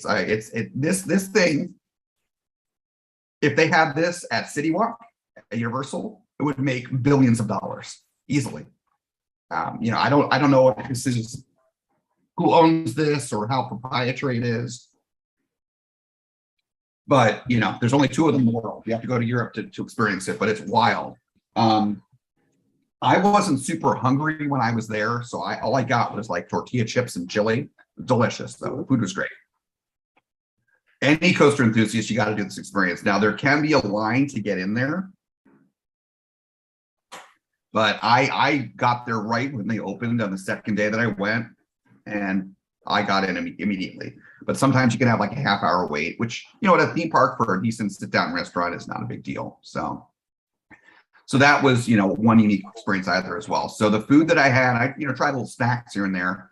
The variety of food they have at this park is unbelievable, because again, all the different countries, all the different types of food, something for everyone. So that's it for Europa Park. Now let's take a minute. If anybody Yeah. has any questions, comments you'd like to drop in the chat box regarding Europa Park, now would be a great time to ask. Yeah, I see Aiden mentioned here the Christmas Town at Busch Gardens Williamsburg, again, part of the SeaWorld chain. They have a good ice skating show. And he pointed out there's features an Olympic silver medalist. I think these European ice skating shows are big because, you know, the Winter Olympics, the skating, you know, a lot of your best skaters come from Europe. So there's that part of the culture, like soccer, like, football, European football, big over there. Same thing with ice skating. So here's a good question from Dylan. So Dylan, how many days do I recommend for Europa? Definitely 2 days. Do not do less than 2 days. That will get you on all the coasters, get you to get some variety in the food, get the dark rides, water rides. If you want the full experience, it's a very large park to walk through, and it's kind of, I don't want to ding Europa Park, but it's got a kind of a confusing layout. It's not your typical hub spoke or, go around, like a Six Flags type park. It's very, older park. It's a little bit confusing to walk through. So definitely 2 days. All right. So I think we can move on then, because Europa Park was just the appetizer, believe it or not, Kim. So the now we're other, getting to the main course. yeah, the main course here. So not necessarily more detail in Europa Park, but as far as the epicness. So a lot of people told me to go to Europa Park, and I'm glad I did. I mean, it is a phenomenal experience. But there is one park that sat above Europa Park in terms of how much I wanted to go to it. It is, or was, my #1 bucket list park in the world. It is no longer on that bucket list. And wow, did I have an amazing, again, 2 days at this park as well. And that is a park that is not to be believed. It is just not to be believed. The fact that it exists, what it is, the quality, the theming, the everything, and that is Phantasialand. And Phantasialand is another park in Germany. It's a few hours from Europa Park. It's also in western part of Germany. When you say a few hours, I'm curious, because you know me and my navigation and lack thereof. I have no sense of direction of any kind. Approximately how far apart are these parks, and what was your method of travel? Let's see. So I rented a car, and I've driven outside the US. I've driven in Canada, which, that's almost like the US. I'd never driven outside the US before. I always taken trains or taxis. So this was a big leap for me. And I drove, in the Netherlands, I drove in Belgium, I drove in Germany. I did not drive in Poland. I flew to Poland, so that was separate. But I drove in the 3 other countries, and it was fine. It was totally fine. The signs are easy to read. Got the in-car navigation like any modern car does. I did rent a Tesla, so it has the great in-car navigation. Of course. Why am I not anything with surprised? with CarPlay or in-car nav, you'll be fine. Even using your iPhone or your Android phone for navigation. So how long did it take you to get from park to park? It depends. So Walibi, Belgium was only like a couple hours from the airport from Schiphol. To get to Europa Park from there, I think it was like 3 to 4 hours. Okay. Europa Park is pretty far south in Germany. And Phantasialand is like north of there. So it was about 3 to 4 hours, I think, from Europa. Okay. And then the next park I did after Phantasialand was what we'll get you next, which is Movie Park Germany. That was like, I think, like hour and a half, 2 hours from Phantasialand. So I mean, these countries they're not tiny by themselves. I mean, Germany certainly is quite large, but going from country to country, etc. One of the things that's nice in Germany is the Autobahn, which is their interstate system, if you will, their highway system, and a lot of the sections of the Autobahn don't have a speed limit. That's what I've heard. Yeah, because the road the roads are very well maintained. These are like, there's no cracks in the road, there's no potholes. I mean, they're designed for speed. The way they build those roads is much better than how we build in the US. One of the things I understand about Autobahn is the thickness of the asphalt is much thicker than what we do in the US. So it's much more stable, and it lasts for a longer amount of time. So it's designed for high speed. And I drove in kilometers, upwards of 200 kilometers an hour at times, that's like well over 100 miles an hour, 120. It's about 120 miles an hour. Oh my gosh. Yeah. So, but not all the Autobahn is speed limitless, and there are sections near cities, construction zones. So you got to watch the signs, which I did. So, but again, driving between the parks was not bad. So hi, Hayden. Oh, good. You're coming down for app. Hopefully we'll get to see you. Okay. So Phantasialand has 8 coasters. So it's about the same number of coasters as Wallaby, Belgium. Again, Phantasialand's not the size of Europa. It's about a quarter the size, acreage-wise, of Europa. Europa has 13 coasters. Phantasialand has 8. So it may be a quarter the size of Europa, but it has about half the number of coasters, a little more than half. One of the things about Phantasialand is they're very creative, like Disney was with Disneyland, in how they build the park. They build things on top of each other and underground, and they're very creative, very, very creative. Now, I talked about how Europa Park is, up there with Disney and Universal. Okay, well, forget about that now, because we're talking about Phantasialand. Phantasialand, you're not going to believe me. And, you've seen my pictures. You can go on my Instagram, see my pictures, and, videos and so forth. But the pictures and video do not do it justice. Phantasialand is the best theme park in the world. Best themed, without a doubt. It is over the top theming consistently. Better than Disney, better than Universal, better than Dollywood, better than Silver Dollar City, better than Disney Sea, all the other Disney parks. It is incredible. And part of what makes the theming so good is it is so cohesive, so high quality, so well done. Yeah, Now, because that's what I was going to ask. When you say that it's so much better, mhm. I mean, me with my mind, my brain just goes straight back to Universal. What specifically about it puts it over the top for you? Okay. When we think of theming, a lot of people think of visual theming, which is certainly, that's a big deal. The buildings, the structures, the rock work, the details, the props, whatever it may be, whatever the land is. For example, some of the best themed lands in the world are considered to be the Harry Potter lands at Universal. Even better than most of what, if not all of what Disney offers. In my opinion, the Diagon Alley and Hogsmeade are better than even Star Wars Galaxy's Edge. Yeah, I can't imagine anything beyond that. Right. But it's not just the visuals, and this is true with Universal. It's the audio. It's what your ears hear. The music that's playing, the sound effects. Okay. All right. So I'm going to talk more about this in a few minutes, but we'll do a little visual thing here. So I'm going to describe this because this isn't, at the end of the day, it's going to be a podcast that's released. I have here not one, not two, but 3 CDs that I bought at Phantasialand. Okay. These are for 3 of the lands at Phantasialand. Rookburg, which has only 1 ride, has a full CD for it, a full CD, full hour plus CD. We have Klugheim, which is for Terran. And then we have Chiapas, which is for the Chiapas ride in Mexico. All of these rides, these are individual rides, have a full hour soundtrack created for them and their lands.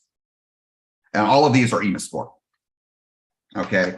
The best theme park music in the world at Phantasialand, without a doubt. In fact, I'm going to be playing about a minute of that here in a few minutes here for everyone that's listening here. So the audio and the visuals are both over the top. Just, in terms, it's hard to describe how good the visuals are, why they are. It's just what you're seeing is so majestic, so all-encompassing, so detailed. You can't stop staring at it because of how good it is. And it sounds like it really taps into all areas of the sensory system. Yes. I mean, you don't get taste necessarily. It's auditory. Yeah. Well, yeah, but not taste, but not just visual, auditory, everything. Yeah. You're seeing, you're hearing, you're encompassed feeling. in it. What's that? Listen, it sounds like you're just fully encompassed in it. Yeah, you're immersed. I mean, we talk about theme park therapy. That's our focus on this podcast. Theme park therapy can be from going on rides. You get your adrenaline, your endorphins, and so forth. You're in the moment riding a high thrill coaster. But you also can get theme park therapy just by being at a park, being immersed in a land, in a escaping from the world. And the best theme park. I know for me, it kind of caught me out of nowhere when I was in the Seuss area at Universal. even though there's no, like high thrill rides or anything there, which, I'm known for just loving, and that's what I go to do. I felt like I could have just sat in that area for Exactly. And that's a long what, time. It was just a happy, quirky little place where just the entire environment just yep. took me to an alternate reality that I just loved. Yep. No, exactly. Now, Universal, like with Seuss, well, it's not so much with Seuss, but with a lot of the lands there, Jurassic Park, Harry Potter, they use the music from the movies and, that existing IP. Fantasia they create all their own IP. They're not licensing anything. And we'll talk about an example, a strong example of that later. So the music is all created for them. They contract, I think Fantasialand is exclusively Emascore. Everything is Emascore. Just want to look at the chat here. So Steven's asking, why do American parks cheap out on theming? Things are more, in certain ways, things are more expensive in the US for parks because of insurance costs. You actually inadvertently bring up a good question, which some people ask, which is how expensive it is to go to these parks. Dylan, Blues Coasters, he and I were chatting the other day. He was amazed by how cheap these parks are. And I'll give you an example I of was that. going to ask you later on for our listeners is, what kind of budget we need to have together to try to take a trip of this magnitude. Yeah. Now I'm going to give you an example of the cost associated with that with Fantasialand here in a moment, and we'll dive a little bit deeper into that. But in certain ways, because they don't have the insurance costs, they don't have the lawyers, the fear of lawyers suing and so forth in Europe like we do here in the US. US is a very sue-happy country, unfortunately, which increased costs dramatically for a variety of industries and things that we pay for here. So I think that's part of it. To be honest, Stephen, I love the US. The US is an amazing country. The European audience they're just more sophisticated, to be quite honest. They almost demand it, or they can appreciate that theming more.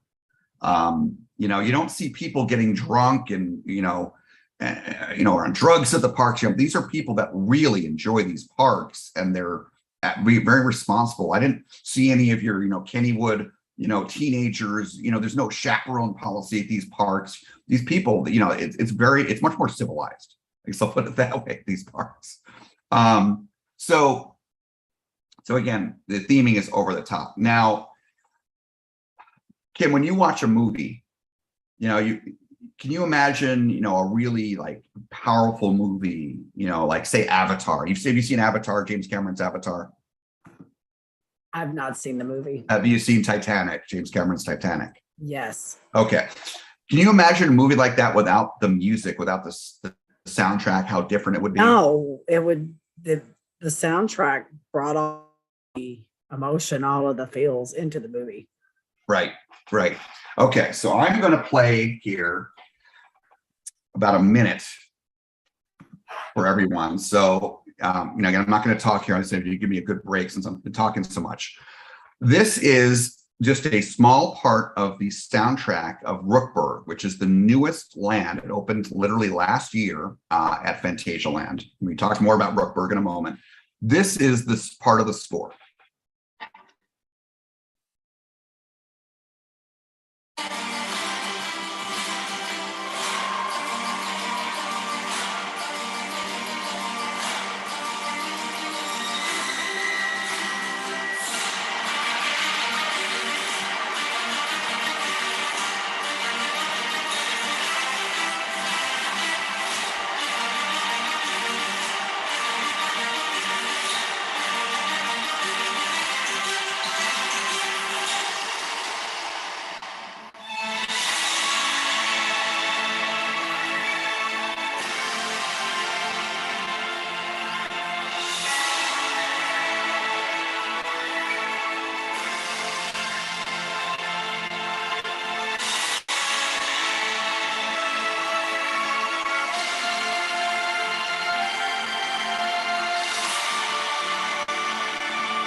So what do you think of that, Kim?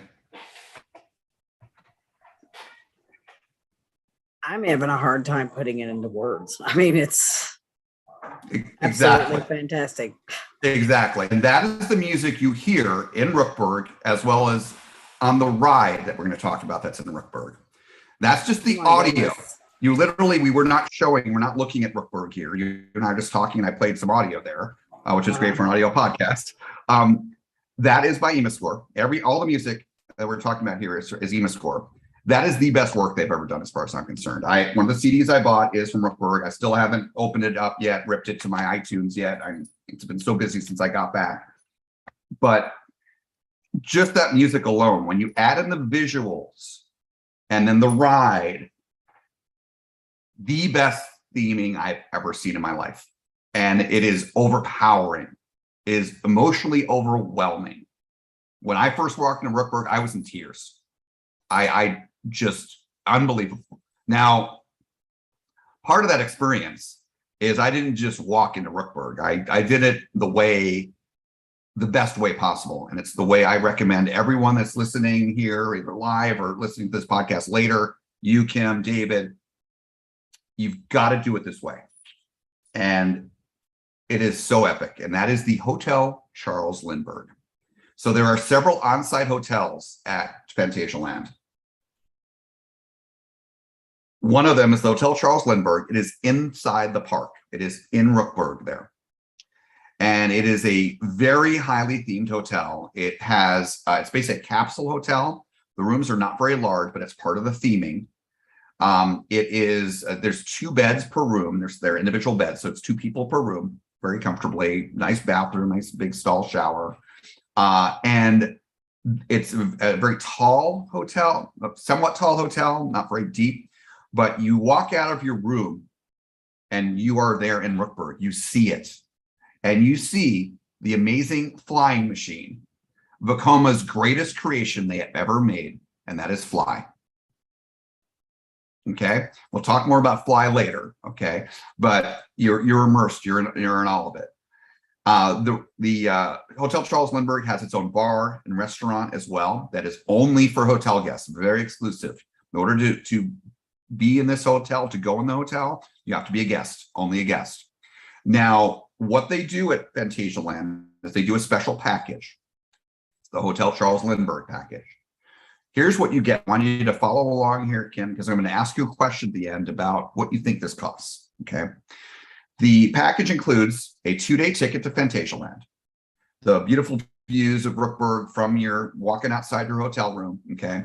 You get a special entrance to Phantasialand where you go right into Rookburg, right? You just exit your hotel, you go right into Rookburg. There's no wait to get in the park. You're not waiting, for rope drop. You're just right there. Special entrance just for hotel guests.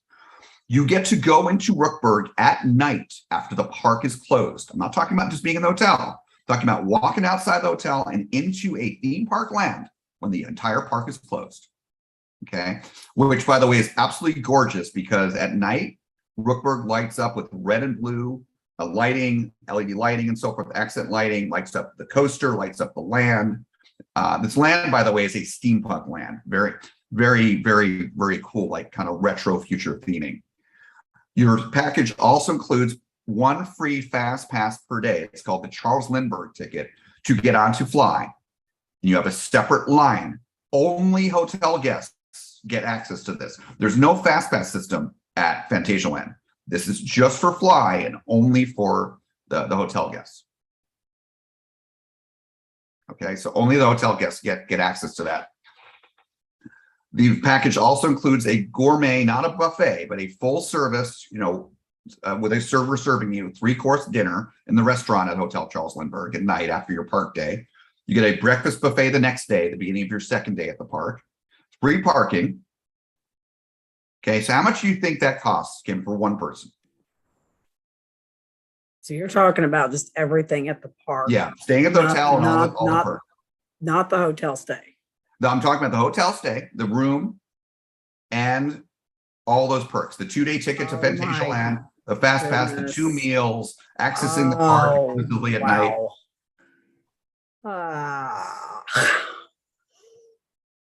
I'm just going to pull a random number out of my head. I mean, I was listening and following along, but I'm thinking, how many nights at the hotel? 2? 1 night, but 2 days at the park. 2 full Okay. days at the park. So 1 night, 2-day ticket. Yep. With all of those perks, Yep. oh my goodness. $900.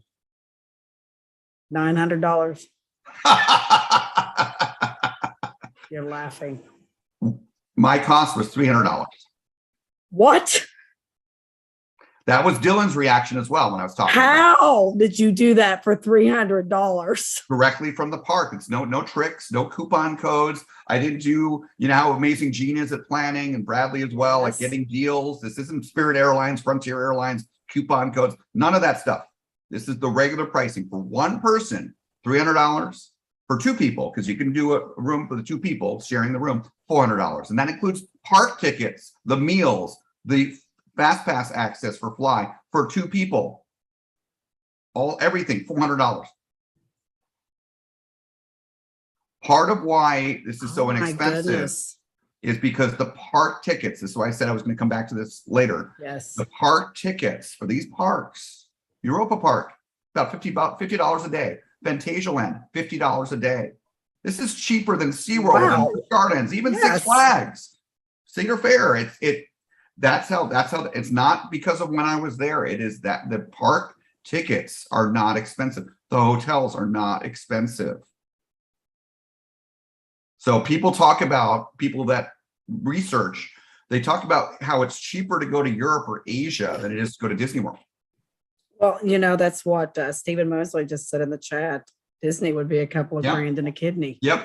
So, and this is why I'm emphasizing this, because again, a lot of this is educational, like our podcast is in general. It's exposing a lot of things I just learned myself, planning this trip and going on this trip. So for people to think about this for vacation, because I cannot recommend enough, especially after I finish talking about Fantasialand, people are going to want to be booking tickets, as soon as possible. Did not cost me that much for this trip for everything I did.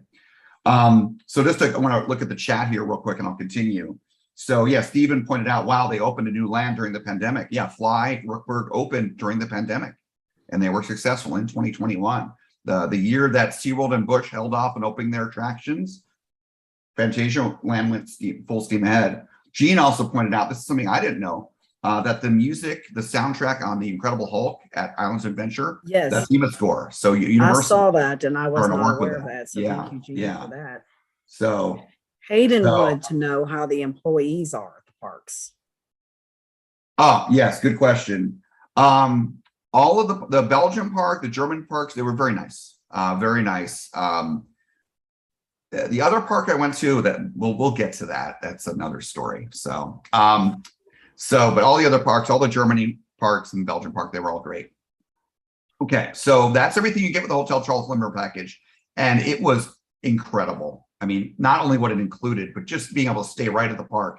I don't know about you, but if I do some shopping in the park, Larry and Gene have been through this with me, where it's like, you can't have loose articles and bags at Cedar Fair parks. So I always got to wait until the end of one of the days to go buy everything, then go out to the parking lot, or, it's just a pain in the neck.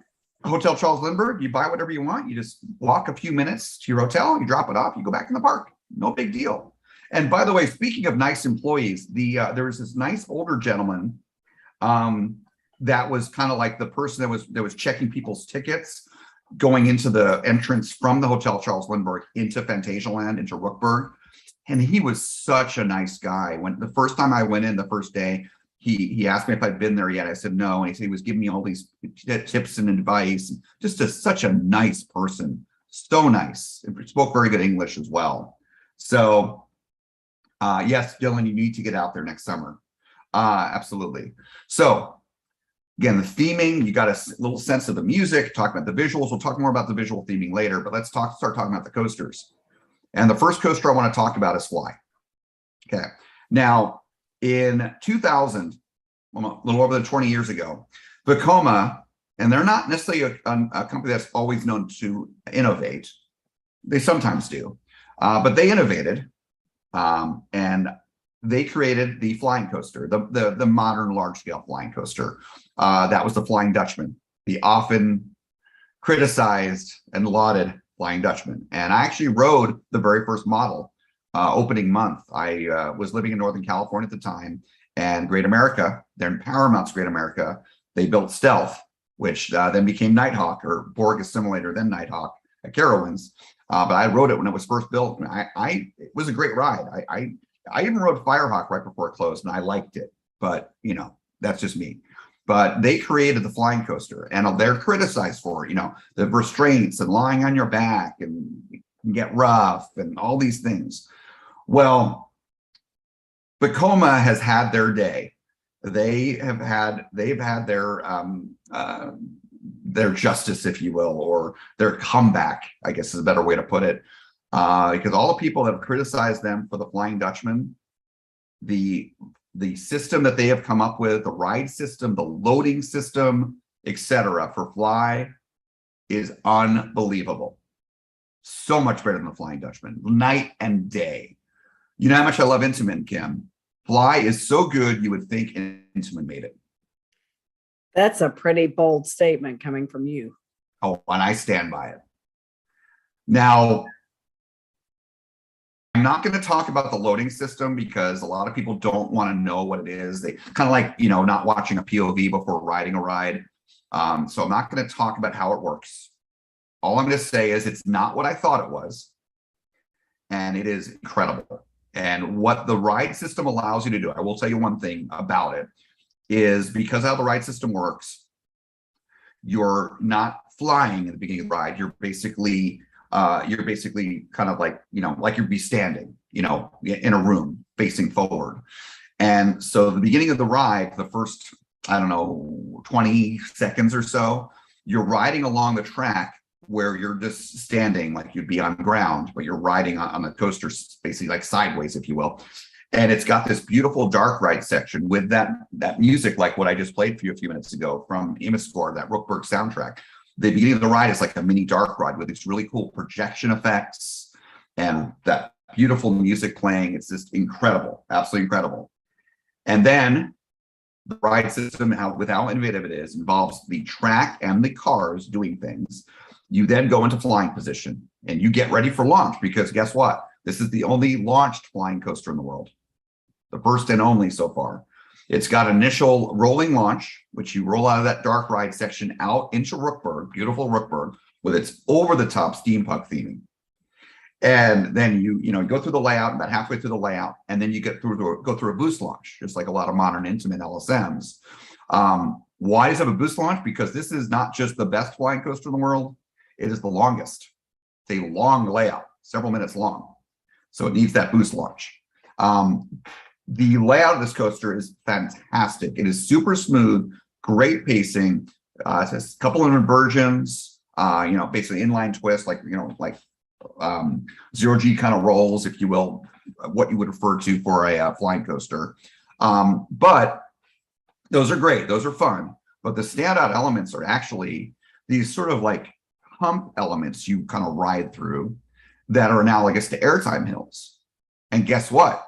You get airtime on a flying coaster. You get these pops of air where you kind of feel yourself float. It's like floater. It's not I wouldn't call it ejector. Yeah, there's several moments of that. The interactivity between. I've never had airtime on a flying coaster. Yeah, it's wild. The interactivity between the coaster and the land makes it awesome too in terms of the layout. There's these fountains in Rookburg, and you fly over the fountains. And I got spritzed. I got a little, wet from that because you're getting really close to the water.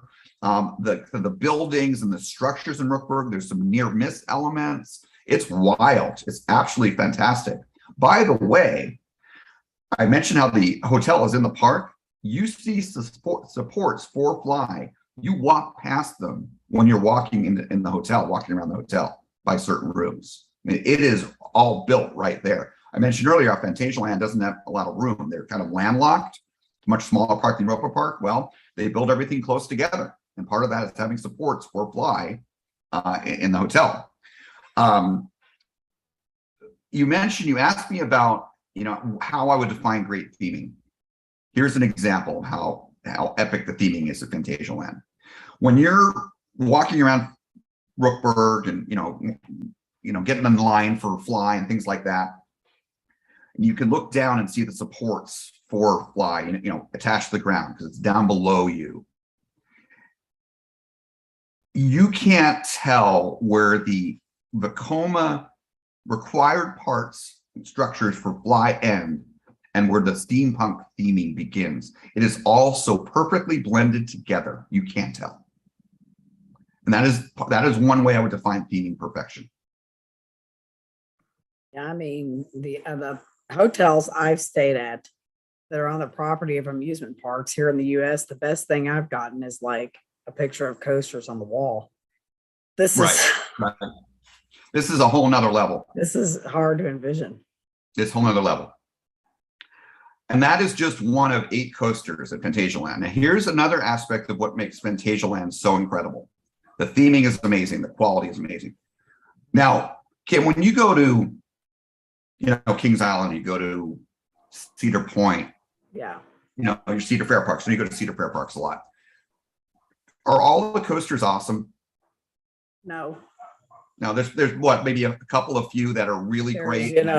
usually 2 or 3 And it goes stand out, downhill. 3, maybe 4 at a good park stand out, and then Goes you downhill. got your Right. upper tier, your mid tier, and your Right. I rode that once and I don't want to run it again coasters, the one and Yep. dones. At every park. Phantasialand, 95% of what they have is not mid, it's elite level attractions. I'm not kidding. I am not kidding. Best park I've been the absolute like best parks I've been to have like top 3, maybe a top 4 at a stretch. Yep. And that's how Europa Park has a few very good coasters. And then there's mostly mid, nothing really bad, but it's like, it's like going to Carowinds. You got Fury and, Copperhead Strike, maybe Intimidator, that's about it. Nothing against Carowinds. That's how parks in the US work. Even Islands of Adventure and Universal, I'm sorry.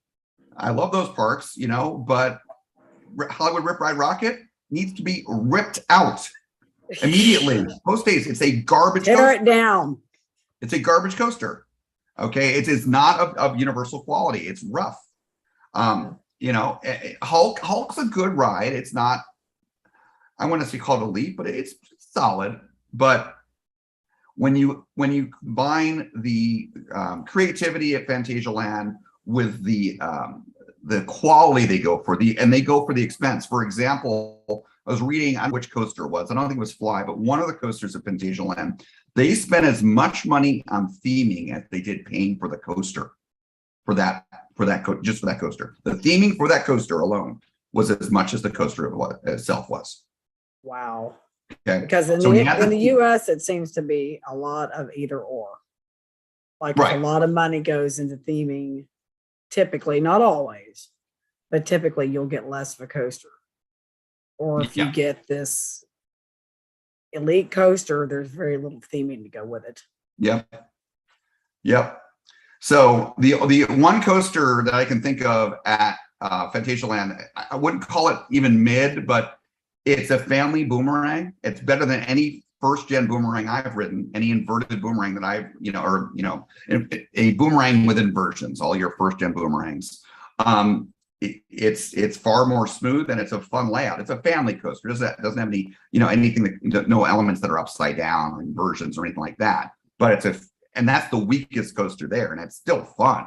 It's a great family coaster. But speaking of coasters, let's continue talking again. Everything is so good there.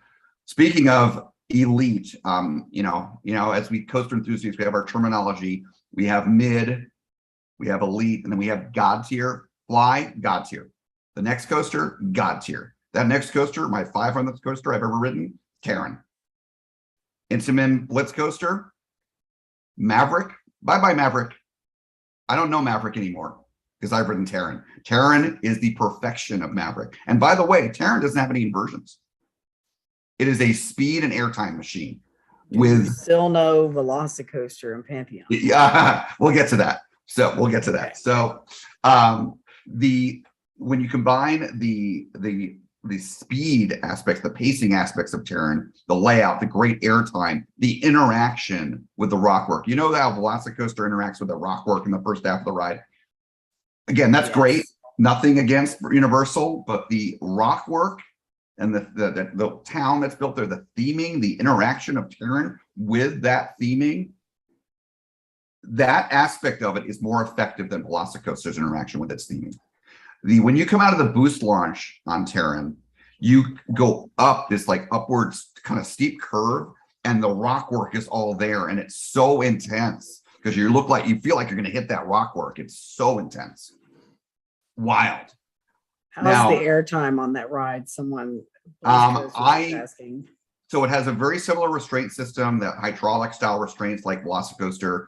And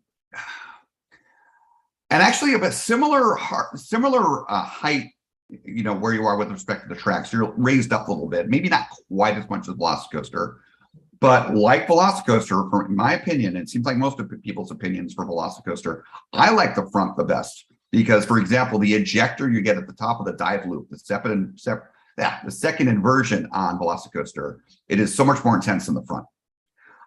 Likewise, as I rode the front and the rear on Terran, I rode it several times, the front is more intense airtime. Plus, being in the front with that beautiful theming, not having anyone in front of you to witness all that, just incredible. Another aspect about Terran, you know how loud Intamin's LSMs are, like Velocicoaster's boost launch, Maverick, except Terran's boost launch is so loud. It sounds so good being of a soundtrack, but that's not the only soundtrack. Terran, again, I showed the CD earlier here for those that are watching. Klugheim is the section, the land that Terran is built in, this kind of European medieval village. And they actually built that village there. And it has its own soundtrack, and you hear that music when you first launch, the first launch on Terran. Just an incredible blitz coaster, so much fun, so re-rideable. Now, as I was riding it and afterwards, it is not a Velocicoaster killer for me, but it is so close. Ooh. So it became my number 2, and it is very close to number 1. What brings Velocicoaster up higher is the inversions, the Mosasaurus roll. I love, again, the dive loop, especially in the front with that, inversion combined with an incredible ejector in the front. Plus, I do love the Jurassic Park, Jurassic World movies. And again, theming, in my opinion, matters. We're talking a lot about theming tonight. Theming matters. And so, again, Terran is amazing theming, but the Velocicoaster theming it means more to me. But Terran is right up there with Velocicoaster. Now I understand. I've talked to Larry and Gene and Austin and others who've been on both coasters, and I get how it's hard for them to decide which is better. I totally see it now. Terran is incredible. One of the best coasters in the world. Absolutely. It's my number 2. But in terms of best coasters, we're not done at Phantasialand.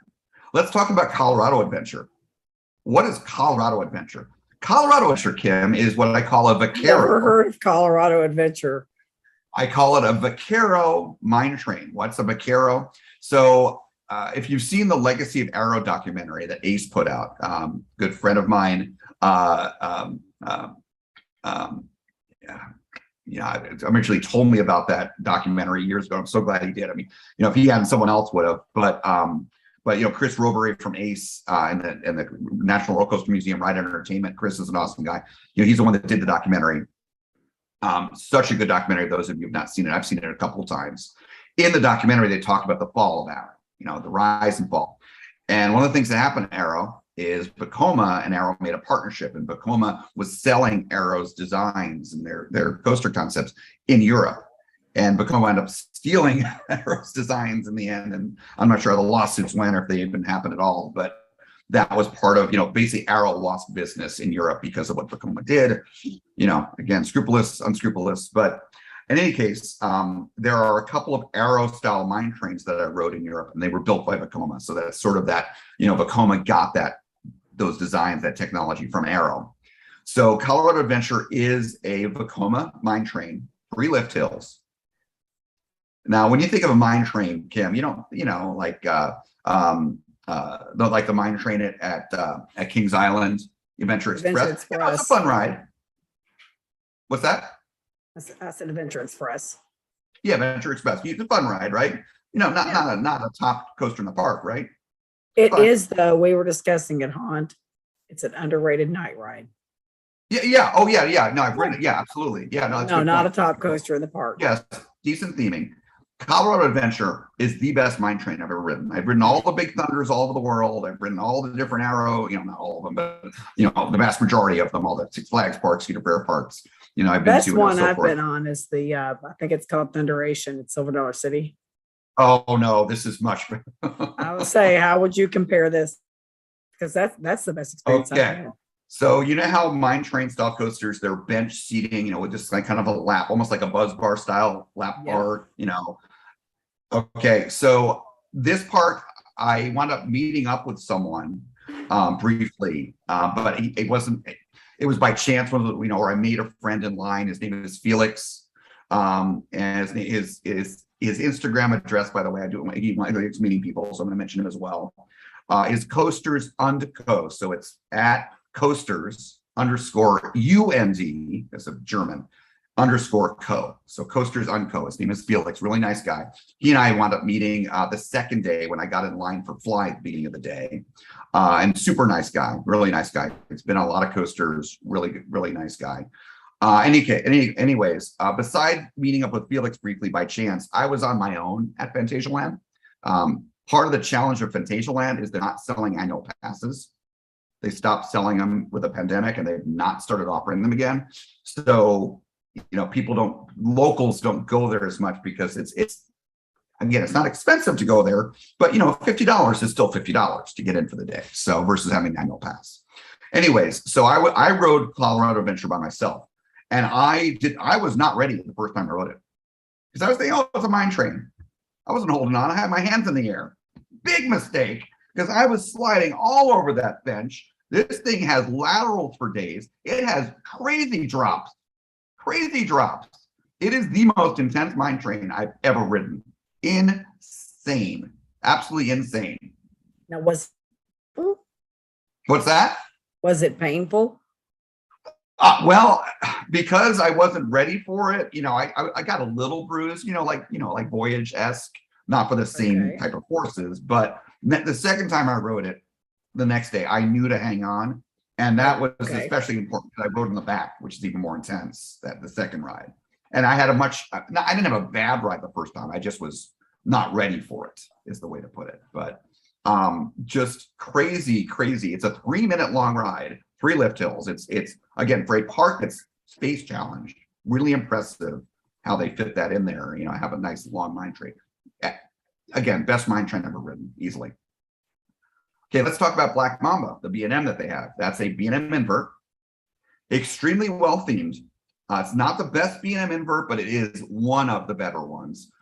Not necessarily because of the layout. It doesn't have a Cobra roll usually like the better ones do, like Montu and Alpengeist and Raptor, of course.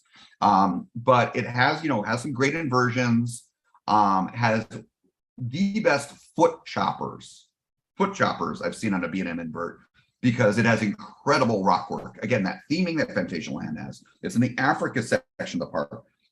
A lot of the ride is actually underground, and you're coming in and out of caves. And again, it's all very tight.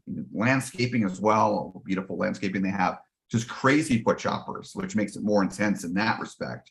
The dispatch sequence for Black Mamba, which was added apparently last year, you launch from underground inside a cave. It has this crazy booming, like African style drums and these flashing blue and red lights. It's really intense, really cool. So that, again, that great theming Fantasyland has. If Black Mamba had a Cobra roll, it would be without a doubt like top 3 inverts for me, without a doubt. But it's not Montu Alpengeist level because of where it's at. But again, a great elite being an invert. Next one we talk about is Crazy Bats. Crazy Bats is the longest. Keep in mind, this is in a park that is space challenged, Kim. The longest in terms of ride time indoor coaster in the world. 4 minutes long. 3 lift hills, all indoors. This is a Space Mountain style ride, or like Eurosat I talked about earlier. It is second only to Guardians of the Galaxy, which just opened this year in terms of track length. Crazy Bats has nearly 4,000 feet of track. Now, this is an older ride. It was built like, I think in the late 80s, originally was space themed, like all your indoor coasters seem to be themed, like Guardians is space themed as well. It's gone through a couple different theming changes. Right now, it's called Crazy Bats. It used to be called the Space Center. It's called Crazy Bats because Phantasialand had a VR ride film made for the ride it's an animated VR ride film, and it's all about these mischievous bats it's not based on IP, it's for them specifically. I wrote it both without and with the VR. It was decent with the VR. I don't think it's as good as Eurosat with the VR, but wasn't bad. And then I wrote it, I think it was Mark's recommendation, or no, Ruben's recommendation. I wrote it in the very back without the VR. Why the back? Why without the VR? So basically, if you ride, pretty much everyone uses the VR on it. You're in the back, you've got all the people with the VR helmets in front of you, and they have like lights on top of them. So all those lights, and it's a long train, by the way, I don't know how many rows. All those lights in front of you light up the building, and you can see the track, and you can see some of the indoors. It's not like a lights on ride, but it's not certainly dark either, which is nice. It's not Guardians. It's not quite as good as Guardians or something like that, but it's a fun layout. It's a long, nice, fun layout. You know, like a Space Mountain, but a much longer Space Mountain. Now let's talk about two more indoor coasters they have. They have several indoor coasters there. They have a pair of two separate tracks, so they're two different credits. Mauer spinners. Now I don't know if you've been on Mauer spinners before, like a Laugh Track at Hershey. I have ridden Laugh Track. So for me, Mauer spinners, they're kind of like wild mice, but like the Gerstlauer bobsled, like the one I talked about earlier, Kikiwaka, they've got fun layouts. They're not rough coasters. They've got, Yeah, that fun was a drops. ton of fun. The one at Hershey Park. Didn't Yeah, have it the all, spinning but- aspect. So these two coasters at Phantasialand are Winja's Force and Winja's Fear. And they're twins, and they interact with each other inside this building. They both have elevator lifts, and the cars tilt on the elevator lifts. Okay, these coasters have several trick track type elements.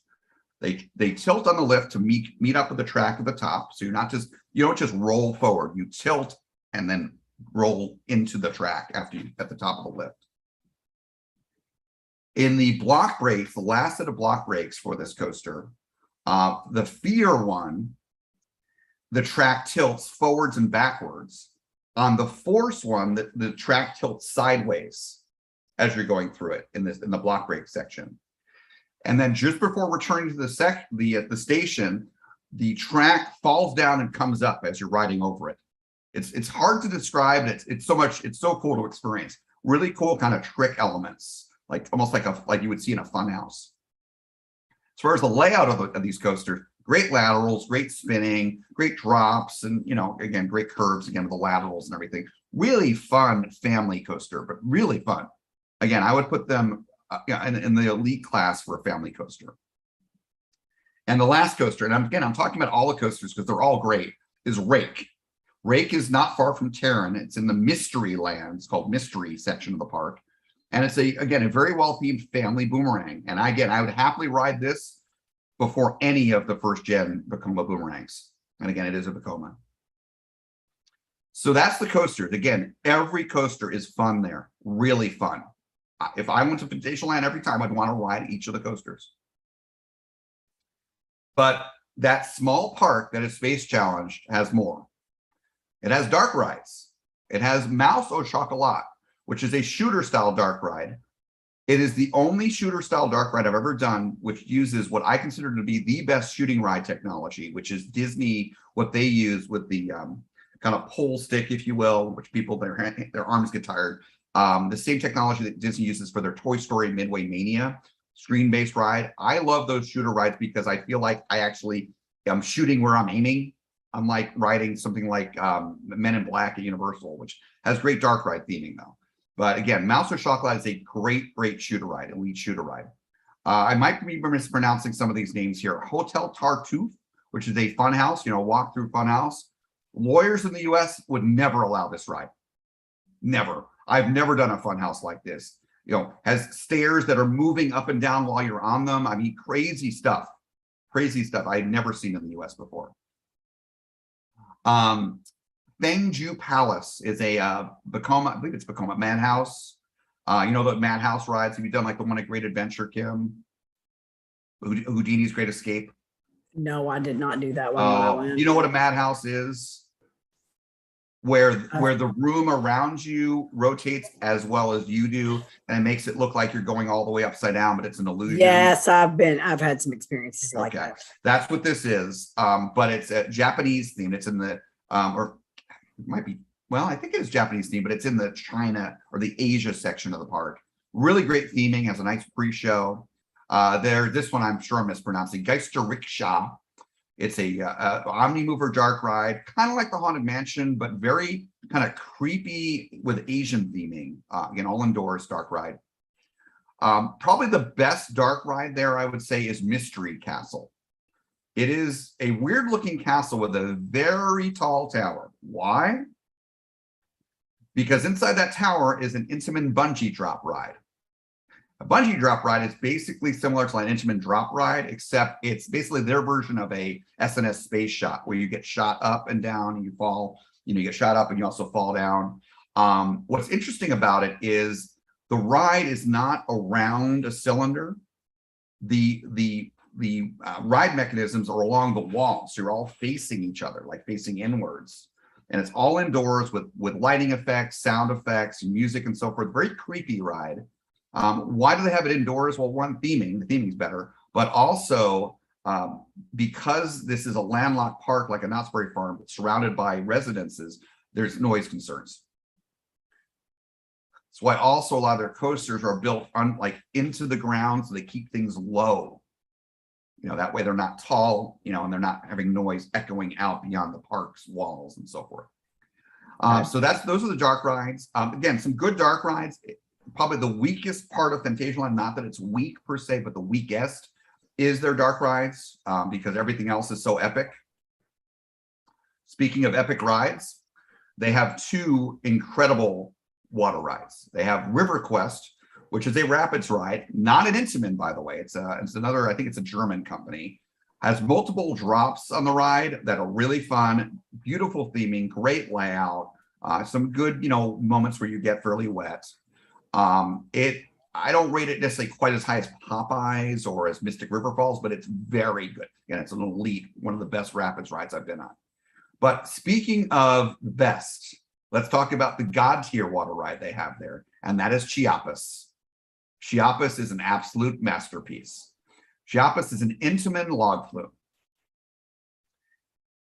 Incredible theming with a full soundtrack by Amexplore.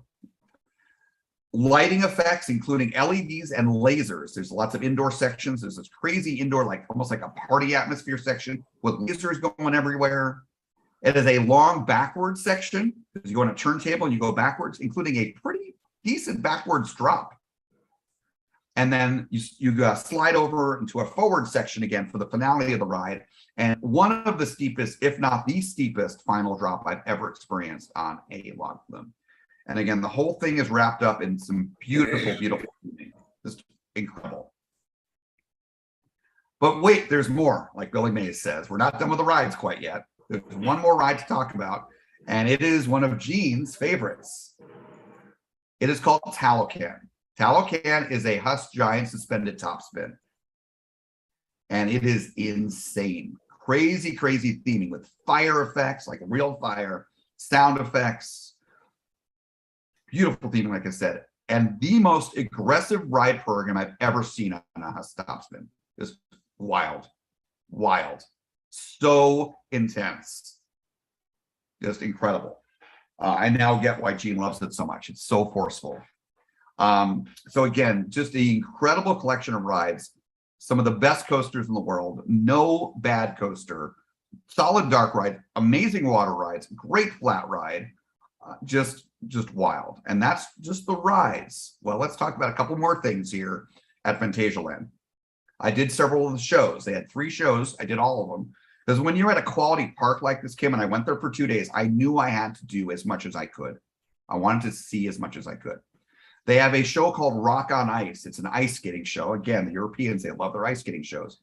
Amazing rock soundtrack, including actually 2 songs from Michael Jackson. Really passionate skaters. They were like getting the audience involved, getting everyone pumped up. Awesome maneuvers, just really, really good skaters. I wouldn't say it's quite as good as Celtic Shadows at Europe Park, but not far off. Then there's Novus, which is a circus, Cirque du Soleil style, show with acrobatics and a dance show. Really high caliber, very high quality. And then there's Jump. Kim, did you see the stunt show at Kings Island this past summer? Yes. Okay. Jump is like that, but make that like 10 times better. And that's what Jump is. Jump's all indoors, great rock soundtrack. They got pogo sticks and bikers and trampolines and just all kinds of stuff.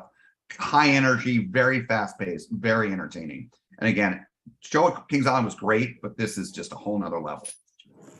Now there's one more show that I did. There's a 4th show, but it's not part of the park per se. It's a separate ticketed event. You do it, it's after hours, about I think 5 days a week. Again, the park admission not required. You pay separately for this. It costs me about $100. It is a 4-hour dinner show. 4 courses, gourmet food, and 4 separate sets of the performance that you see. So you eat the course, and then there's a show. So it's like eat for like 20 minutes. There's a show for 30 minutes. Eat show.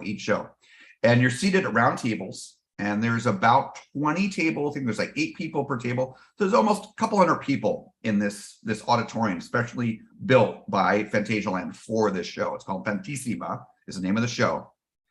This show is the best show I've ever seen. I've seen Broadway shows, musicals. None of them are to the caliber of this show. Singing, dancing, cirque, acrobatics, illusion. One of the most incredible acts I saw. Each act, each set, if you will, was a different theme. One of them was sort of a classic, singing in the rain, kind of 50s kind of musical kind of theme. And it was a couple, a man and a woman dancing. And they went through these outfit changes where the guy would stand in front of the woman for a second and she'd be in a different outfit when he'd step away. And she went through like 10 outfit changes like that. I don't know how she did it. It's like magic. It's just incredible. The theming, the set design, just best show I've ever seen. And the food, I didn't know most of what I was eating, but it was incredible. One of the biggest wow moments with this show was, again, we're each seated at these round tables. During one of the sets, in between each act of that set, there were these projectors in the ceiling, and in front of each individual person, an animated movie was playing. Each person, the hundreds of people in this theater, just incredible show, great food. Speaking of food, the last thing I want to talk about is the food at Phantasialand. Food in the hotel was incredible, really, really good. Those free meals that are included. I had an awesome lunch my first day at this Mexican restaurant in the Mexico part of the park near Chiapas. And it was these Mexican tapas, table service meal, only about $20, and incredible food. The presentation, everything was awesome. I ate it outside, al fresco. The weather was great. It was just a great experience. Another meal I had was a crepe there, which is one of the better crepes I've ever had. Just, again, really high quality food, just incredible. There is nothing bad at Phantasialand. Everything is awesome. The theming, the rides, the food, the shows, everything. The best theme park in the world I've ever been to. So let's look at the questions here. So Steven's asking, did you eat any hot dogs, pizza, or chicken fingers? The food is all reasonably priced. Like the Mexican meal, which is, again, that's a table service meal that at Disney would be like, $30, $40. It was about $20 for me. And I had 3 different tapas, 3 different, little mini appetizers that would make a very sizable meal. Yeah, so Dylan, you asked me about the log flume. So yeah, you heard me talk about Chiapas. So, okay, that catches us up on the questions. So the next park I went to is Movie Park Germany. Now, this used to be a Warner Brothers Movie World park, Warner Brothers Movie World Germany. This is another park where I met up with someone my friend Ruben, who is such a nice guy. He's from the Netherlands, and he met me there, and he was so nice. He bought me a fast pass. Why? Because I only had a few hours there because I had to make a flight later that day. Just really, really nice guy. His name is, his Instagram handle is at RUBEN _Toren. TOREN is his last name. Really, really nice guy. Everyone follow him. Follow Mark. Follow Felix. They're all great guys. So this is one of Ruben's home parks. He has an annual pass there. Showed me around, and thanks to him, Kim, 3 more CDs, all EMA score. Okay, great music there. And so this park again is not a Warner Brothers park anymore, but it still has IPs.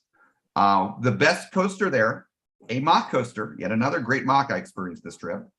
It's called Star Trek Operation Enterprise. So it's a Star Trek themed coaster. They have a replica of the Next Generation, the Enterprise D bridge, in the queue for this ride inside.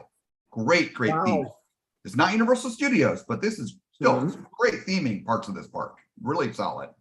This is a mock swing launch. So finally, I've ridden a mock multi-launch where I don't have to complain about either the launches being too slow, copyright strike, or where they stop for the second launch, time traveler. So swing launch, triple launch, really fun. Great layout, really good pacing. Just a very solid ride. Then there's Studio Tour, which is the newest coaster there. By the way, they have 8 coasters at this park. I'm going to talk about half of them. Studio Tour is an Intamin family launch. So it's a tire launch like Wavebreaker at San Antonio, SeaWorld San Antonio. But it's mostly indoors, and it simulates a studio tour. It slows down for certain sections, all kinds of props. It's like you're going through different movie sets. Really, again, it's a cute little ride. It's not like some giant studio tour, but it's really effective in what it does. And it's a really, really nice little ride with really good theming. Then we have Van Helsing's Factory, which is an all indoor coaster. It's another Gerstlauer bobsled, like Tiki Waka at Walibi, Belgium. Decent theming. It's Van Helsing, so it's kind of like classic monsters themed. Van Helsing being the hunter of Dracula and the classic stories. All those coasters were good. I would say there's 3 really good coasters there. Then there's an SLC. It's MP or Movie Park Express. Not as bad as Vampire, but not great. But then, Kim, we have to talk about Bandit. Bandit is pretty much the worst coaster I rode on this entire trip. And dear old Ruben, your post. Ruben And made I me was ride it literally twice. laughing out loud when I read it. Ruben made me ride it twice. Why? Because he's apparently a sadist. And Ruben is not listening right now, I don't think, because it's like 2, 3 in the morning there in Europe, but he'll be listening later. So he told me before getting on it, he said, Andrew, are you ready for your coffin? Okay, let me tell you about Bandit. Bandit was built in 1999. Do you remember what other coaster was built right around 1999, Kim? Very famous rough wooden coaster. Son of Beast. Son of Beast. Well, guess what? Bandit was made by Roller Coaster Corporation of America, the same company, one of the main companies that was involved with Son of Beast. Are you kidding me? I am not kidding, but Kim, it gets worse. The trains that are currently running on Bandit originally had trains from Intamin. I don't know how good they were because I didn't ride it with Intamin trains. What is the worst trains you can think of? What company makes the worst trains for coasters? Oh my.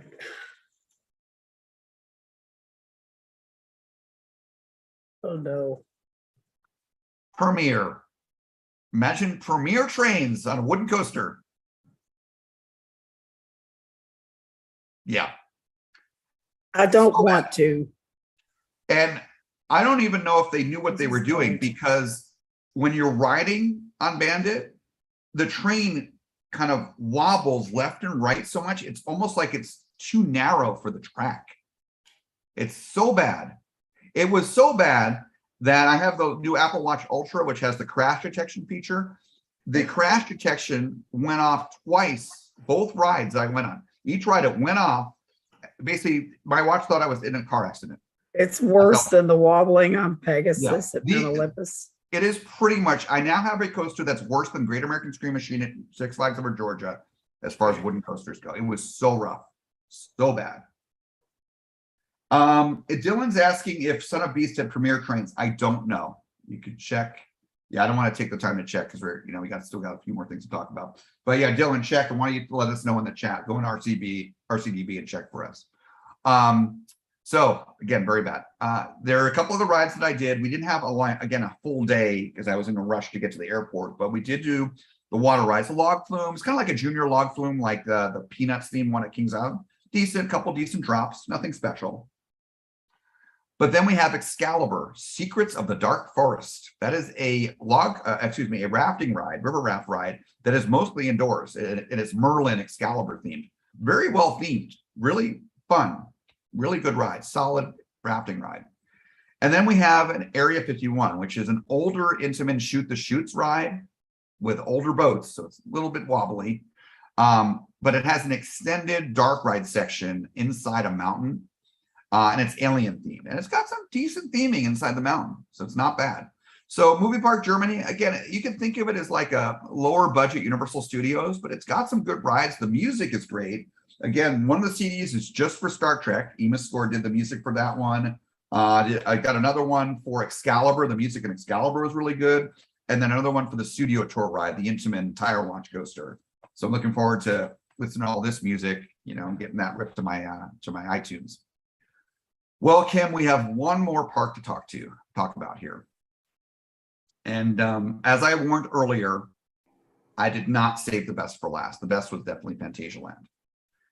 We need to talk about something very controversial, and that's Six Flags Poland, what enthusiasts better known as Energylandia. No, it is not owned by Six Flags, but it probably should be. That's how awful this park is. Absolutely awful.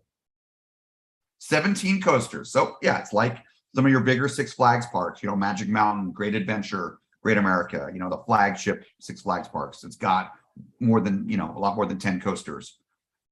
Most of them should never have been built. This has been a bucket list park of mine for a long time. So I'm really interested. So at Flaring Gene, your perspective on this. Yeah, I know we're a little past 10 o'clock here at recording time. I'm not sure still watching, but yes, Dylan, I'm going to talk about Zadra. Getting there. This I'm park, already bracing myself. This park is the Steel Vengeance of parks for me. I think Steel Vengeance is very overrated. It is a painful ride for me. It is a lackluster layout. That's my take on Steel. I tell it like it is. That's the only way I believe it. I'm not going to tell people what they want to hear to be, to make them feel better. I'm honest. That's the only way I know how to be. So just like Steel Vengeance was major and disappointment for me, that's what Energylandia was. Yeah, there were a couple good things there. Yes, I'll get to those, but largely huge disappointment. The theming is cheesy all over the map, inconsistent. I didn't even know what kind of theming I was looking at in most places. Very little shade. Probably one of the worst things though. Oh, Casey. Yeah, Dylan's having some fun in the chat with RMC. Okay. One of the worst aspects of Energylandia, it has the worst imbalanced coaster collection. The coasters there are so imbalanced. And I'll explain what I mean by that, when I get to the coasters here more specifically. But before I get to the coasters, let's talk about the operations. One good thing about the operations, they don't nickel and dime you with the locker system. They're not free like Universal or like Phantasialand, like what they do for where they require lockers. But what you do is you just pay an equivalent of a few dollars and you get a wristband, not a wristband, like a paper wristband, a disposable one. And that is your barcode for all the lockers, all the on-ride lockers in the park. So whenever you go in a queue, and if there's a locker system there, you can use that again and again for the one-time charge. I gotta hand it to Energylandia. That's really good. So I love nothing worse than parks where you got to repay again and again, $5, $6 for lockers. It's, it's not even that much money necessarily. It's not nothing either, but just having to pay each time, it's just such a pain in the neck. It's ridiculous. It's the kind of nickel and dime that parks should not be doing. But at least Energylandia doesn't do that. Most of the coasters there, especially the more popular ones, feature an interesting queuing system where at the end of the queue, there are these automated turnstiles, and the turnstiles will let through a certain number of people at a time. They'll let basically one train's worth of people into the next area, which is right where the boarding station is. It seems to work fairly well.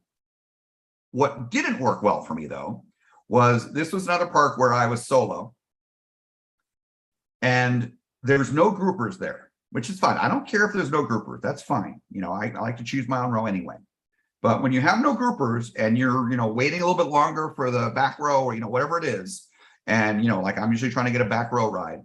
And when twice in one day on two different coasters, I have one of the park ops people tell me, again, with no groupers, that they try to tell me to go from one row to go to a different row, rudely, by the way, that did not sit well for me.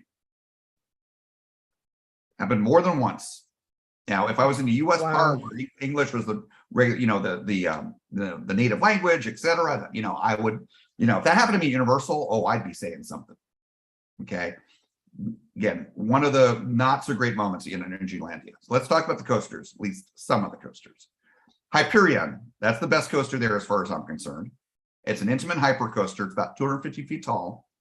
Very well themed queue. It's a space themed queue. It's what Orion should have for theming. The theming is actually really good in that queue. It's like really standout theming for that park. Again, like the other Intamins I've ridden at this trip, has a chain lift, should have an elevator lift, would make the first drop better. But I rode it at the very beginning of the day, the very end of the day. Beginning of the day, it was very, very, the very poor pacing, very little airtime, but, I wanted to give it another chance, of course. So I rode at the end of the day, and it was like night and day. Like you see in a lot of coasters, coasters have to warm up. It had some decent airtime. It has an overbank curve, which should be really called a wave turn. You're basically sideways. It's fun, just like an RMC wave turn. Again, fun layout. It's not a top 10 coaster, maybe, top 25, I would say. They have Abyssus, which is a Vekoma LSM. It's a two launch, so it's a launch and a boost launch. Decent pacing, fun layout, little bit of theming, not crazy theming, but decent. And then there's another Vekoma, Formula, and it's a racing themed coaster. It's not side-by-side track or anything. That's just the theming of the land is racing themed, race car themed. Single launch LSM. Not as big a fan of this one. It was kind of slow for what you would, for a racing theme. It only went up to about 50 miles an hour. So it was not a great launch. Well, it was okay. Okay, Dylan, Kim, now we talk about Zadra. So Zadra is meant to be a speed machine. It doesn't have really much of any elements in the ride. It has 2 0G rolls and the zero G stall. The only inversions.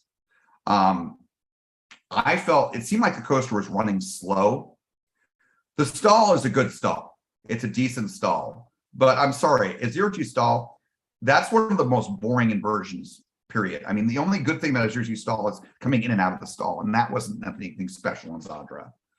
The 0G rolls, again, not the best inversion in the world. They were okay.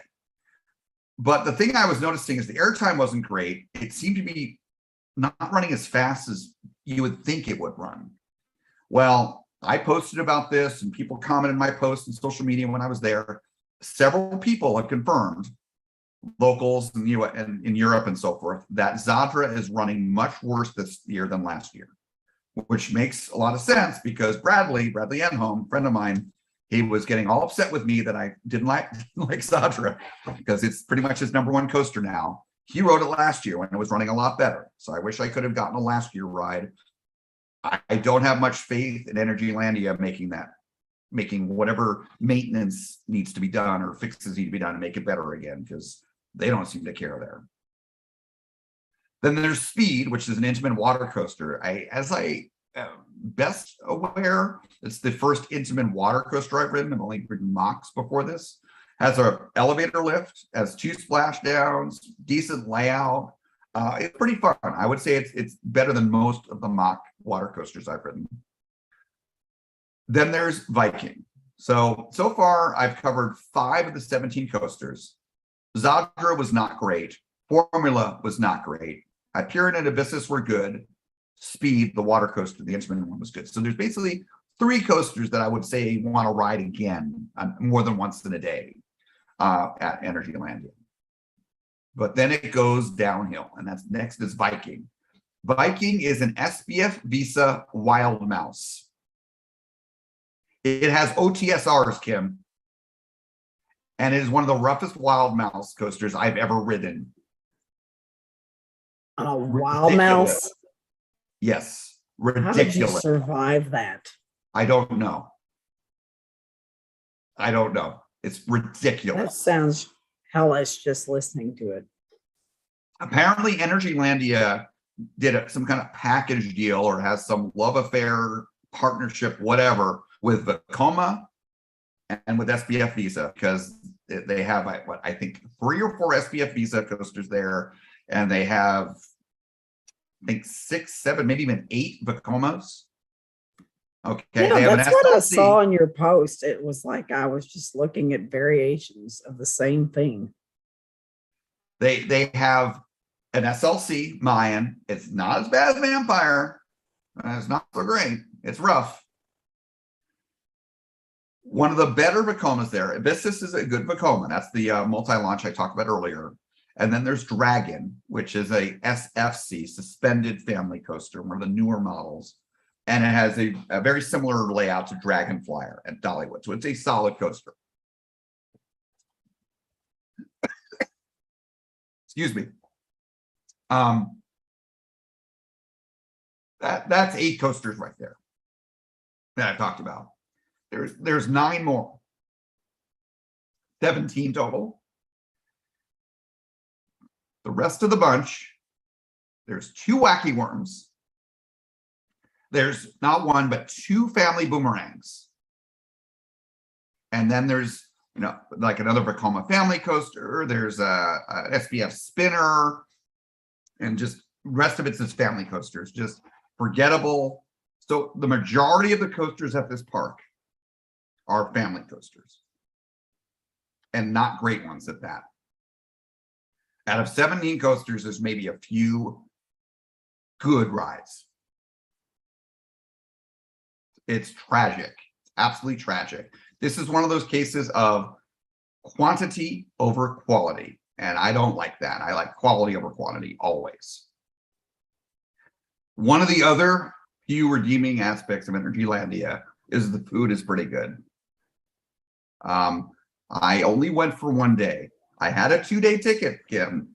I didn't even go the 2nd day. I was so disappointed with Energylandia. Are you serious? It was so bad you didn't even. I think I paid like $60 total for the 2 days. It's like $30 each day. Again, the parks are So there. this park is dirt cheap as well, Yeah. as far as Yeah. admission goes. It was the Okay. very end of my trip, and I was trying to get back from Poland because I flew there back to the Netherlands. I was going to try to get to Plopsaland so I did try to stand by at the airport, which I was not successful at. So I decided to leave for the airport early that 2nd day rather than go back to the park. The park was so crappy. I got all 17 credits done on the first day. Did you ride any dark rides or flat rides or water rides? They had 2. I rode Speed, which is the Intamin water coaster. That's the Yeah. one water ride I did. They had 2 rapids rides, but you ever been to a Six Flags park where they have those really cheap, like without any theming, uninspired layout rapids rides? Like they don't do anything, they just go around. That's what these 2 rapids rides were. They were like so uninspired. I was like not being bothered going on them. The 1 day I was there, I had 1 meal at the park, and it was in the the formula section, the racing section of the park, and it was an indoor like little cafeteria style restaurant, and they served pasta, and I had a really good pasta lunch. You know, it was solid. That's one of the few redeeming things I can say about Energylandia. Just a hugely disappointing park. So, but again, thankfully it was not, you know, there were far better parks that I went to on this trip. So it's not like it was a wasted trip. If I just went over there to go to Energylandia, I would be hugely disappointed. So I'm not telling people to not go to Energylandia, everyone that's listening and watching here, but just go in with reasonable expectations. Okay. And that's it. So we just finished talking about, rides at Energylandia. What would you say overall, just kind of summing it up, are your favorite rides overall from the trip? Okay, so thought about favorites. So I kind of highlighted a lot during so I'm not going to repeat a lot of things, but I do want to highlight a couple of things.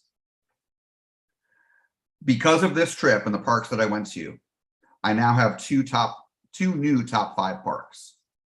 Europa Park is now my number 5 favorite park in the world. Phantasialand took over Universal Orlando Resort because when I rate theme parks, when I rate theme parks, I don't include, Six Flags Cedar Fair, except for Knott's. Knott's I would include as a theme park.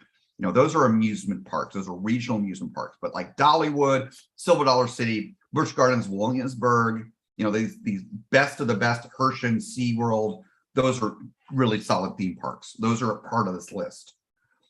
So Europa Park became my number 5 favorite theme park in the world. And when I rate theme parks, I rate the resorts. I don't start Animal Kingdom versus Magic Kingdom. I rate it everything you can do. If you can get a park hopper ticket and go to multiple parks that same day, I rate them together. So Universal Orlando, I rate Islands of Adventure and Universal Studios Florida together. Same thing with Disney World. Universal Orlando was my number 1 park in the world before this trip. It is no longer. Phantasialand is now my favorite park in the world. It just does everything better. It has more coasters, more elite, if not better level coasters, water rides, just everything. The shows, it has everything. The other new aspects of favorites from this trip, Chiapas, my new number 1 log flume ride, took over from Timber Mountain Log Ride at Knott's. Incredible theming, just the backwards drop, the backwards section, just everything. The crazy steep drop at the end. And then 2 new coasters for my top 10 list. Terran, number 2. And I never thought I would have a Vekoma this high.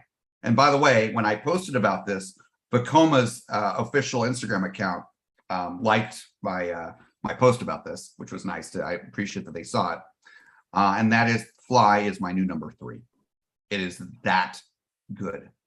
I never have had a flying coaster that high. Tatsu, maybe lower top 10 before I've ridden other coasters, but no, Fly. I could sit on Flying Terran all day long. They're so good. All right. Well, before we move into our final portion of our discussion, I want to give people a moment to drop some questions in the chat box if you have anything you'd like to ask or comments you'd like to add. Oh, there's Andrews had to share Nick so Venture. far. I think that's Jay Mikush. Hey, Jay. Yeah, hi, Jay. Dylan's been very active in the chat. Dylan is usually very chatty with his sarcasm and everything else. I don't see any other questions. I know it's getting kind of late, but okay. One more thing about the food. So Stephen asked me about. I talked about the pricing of the food. Did I eat any hot dogs, pizza? I ate some pizza over there, some good pizza, and I did have a burger at Europa Park that was really good. Mark, my friend from Switzerland that was there with me the first day, he recommended having the burgers in the Russia section of the park, which I'm not sure why it's like that, but anyway, the burgers were good. Dylan.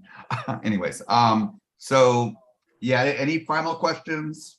Yeah, the last thing I'd like to know, just from my own standpoint, is what advice do you have for people planning an international trip for the first time that have absolutely zero idea, like myself, as to how go about getting started? Okay, well, there's a few things I want to say here.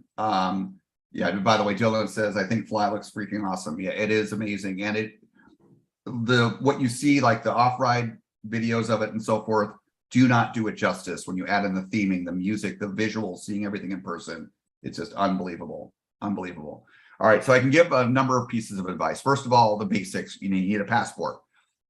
Because of the world we live in, you need to check, the vaccine requirements. If you need, now I do have a Vax card, I am vaccinated. That's my choice. Everyone should do what they want to do, and I believe in that. I am happy to report for those that choose not to get vaccinated, and that is their right to choose to not to, that at least where things are now, and these things can change, that I did not have to show my Vax card. I was not asked about vaccinations at any of the countries I was in and any of the parks I went to. There were no mask requirements. It was, like the good old days. But again, you want to check, check the websites for the parks you're going to. Check the State Department here in the U.S. Their site where they have recommendations for each country and what the requirements, if you need a visa or not.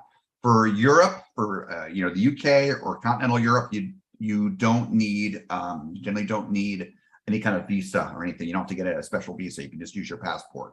All the countries I went to, I didn't need a visa. Now, if you were to go to Russia, which I did not do on this trip, or things like that, Eastern Europe, you need a visa and things like that.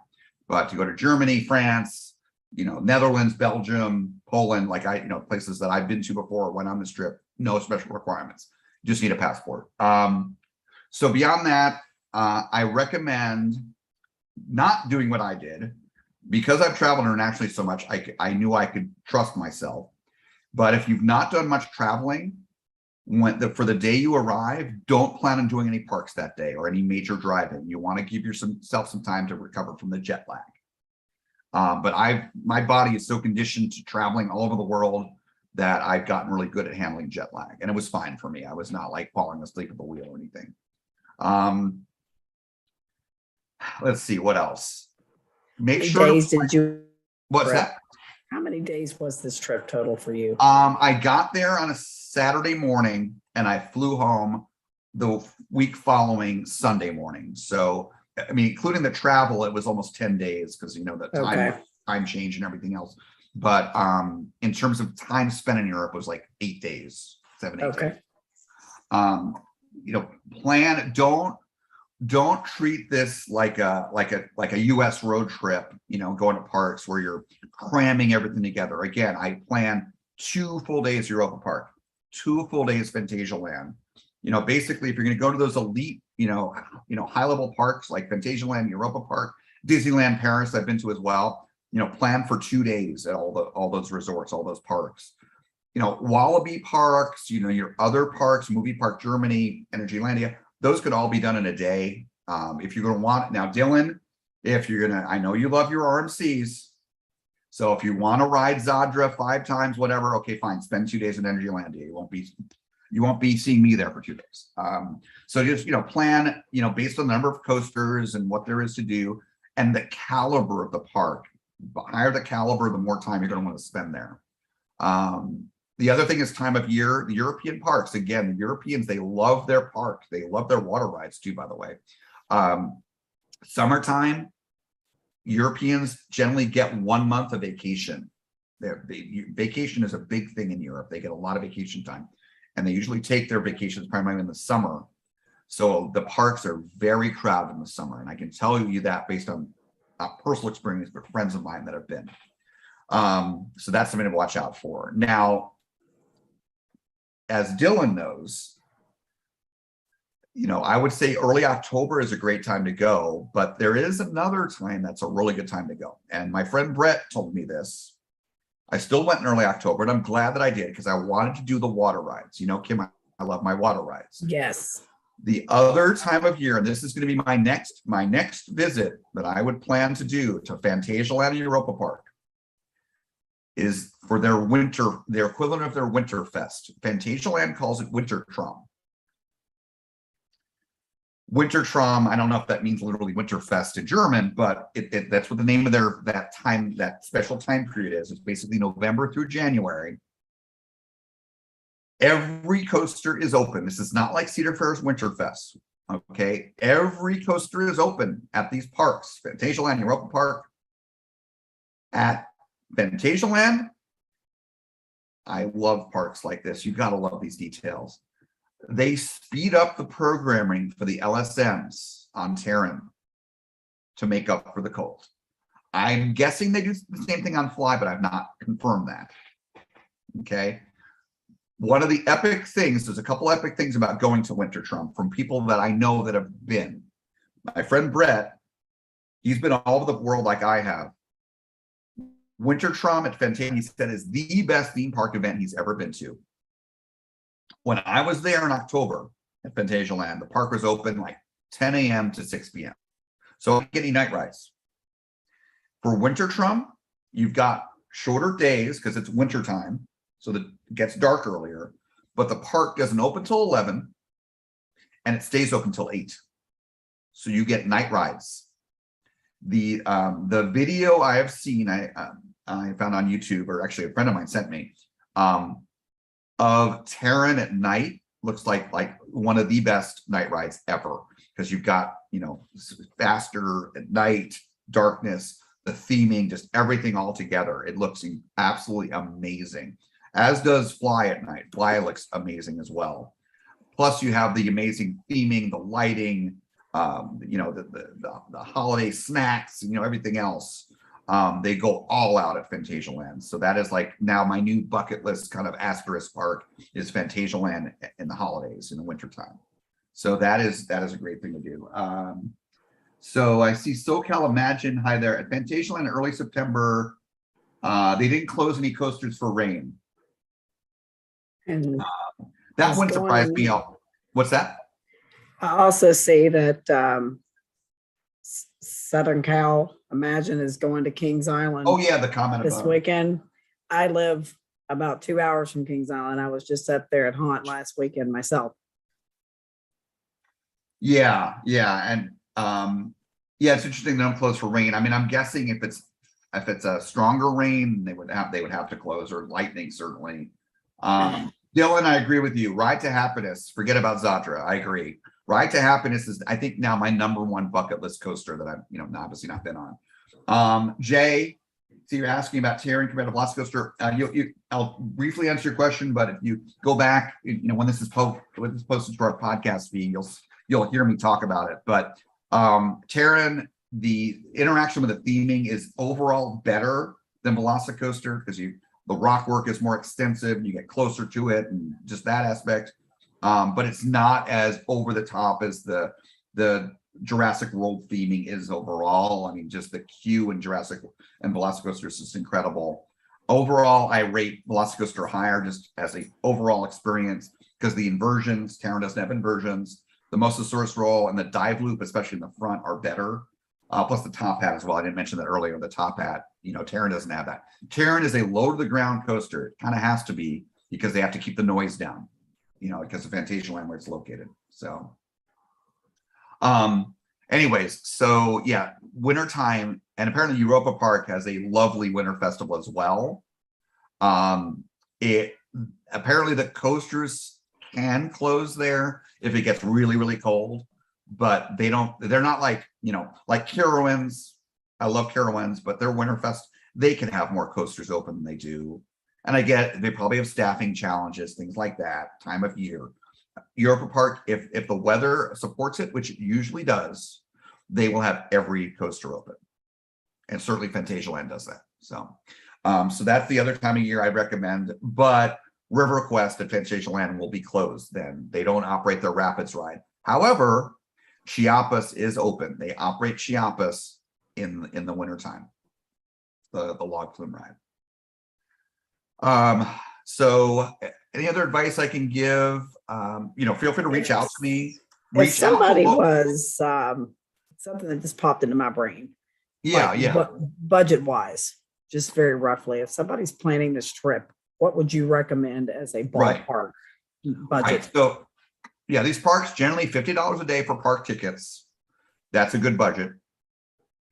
Sometimes they're even cheaper. You know, I highly recommend take advantage of the costs. Hotel Charles Lindbergh Experience, that's your 2 days at Fantasyland. Gives you that one night stay in between the 2 days, gives you 2 of your meals, gives you the fast track access to fly, gives you your special entrance, the convenience, the epicness of that experience, the whole thing being in there in Rookburg. That's the way to do it. And again, you know, if for 2 people, it runs $400 to give you the hotel, the park tickets for both of you, the meal for both of you, everything. Other than that, like other hotels I've stayed in, hotels are not expensive. I did a similar package at Europa Park where I got my 2-day park ticket. I stayed at one of the on-site hotels, Hotel Pronassar. They're very nice themed hotels as well at Europa Park. And they have free transportation from the hotels, you know, to the park and so forth. Europa Park is a giant resort. It's like, you know, it's almost like scale of Disney with multiple hotels and, you know, and they have 2 different monorail systems, by the way, Europa Park. It's that big. Anyway, but they take care of you and get you to the parks there, of course, free. I think my package at Europa Park was similar pricing to what I paid at Fantasyland, maybe slightly higher. But otherwise, if you stay, you know, there's, you know, your typical Western, I stayed at Marriott Hotel, Marriott at Brand Hotels, you know, where, you know, equivalent of like $150 a night, $200 a night for a nice hotel near the parks. Car rentals can be expensive. That's probably the most expensive cost. The Tesla Model 3 that I rented for, you know, like what, 8 days or 7 days rather. And I had free charging included, so I didn't have to pay for fuel at all. And I think it was a little more than $1,000 for that week rental, including fuel. Keep in mind, gas is, you know, for a gas car is very expensive in Europe. So that can eat into things. It's not like it's gonna, you know, it's not like hundreds of dollars a day, but it's, you know, I think it's, instead of being like, you know, $4 or $5 a gallon here, it can be like upwards of $10 a gallon. So like you double your fuel costs for the same mileage, if you will. Let's see, let's look at the comments here. Yeah, Pantheon backwards ejector is awesome. It is a great ejector. Hotels at Fantasyland. Yeah, I did stay at Hotel Matamba, SoCal Imagine. I stayed there my first night there when I first arrived, and that had great African theming. That was really good. There's also Hotel Ling Bao, which is an Asian themed hotel at Fantasyland. That looks really good. In fact, I think Larry and Jean stayed there when they went to Fantasyland a few years ago. But yeah, hotels are not expensive, even the on-site hotels. Food is not bad. Now, keep in mind everything that I'm saying here, because this is going to be in our podcast feed for anyone to listen to later on. Everything I'm sharing here can change based on the exchange rate. Right now, the exchange rate is very favorable. It's basically almost 1-to-1 between the euro and the dollar. That can be higher, so that can make costs still not expensive, but higher, you know, more expensive, still not bad. Yeah, I think those are the main things here. Main advice I would give. All right. Well, I want to thank you for sharing all thank of you. the details of that trip of a lifetime with us. And thank you to all of our listeners for joining us and participating in the questions. And I've really enjoyed this, and it's been very educational for me. Awesome. I'm glad that you could learn some things and I could help you out, Kim. Of course, you can reach out to me when you're planning this trip. Anyone else, feel free to reach out to me. Primarily, best way to reach me is on Instagram at Coaster Surf, no underscore, or just reach out to Coaster Challenge Podcast. And, you know, David, who monitors that, that's his main Instagram. He will get you in touch with me accordingly. I'm happy to help people. These parks are amazing. And thanks, Kim, for taking that chat with me.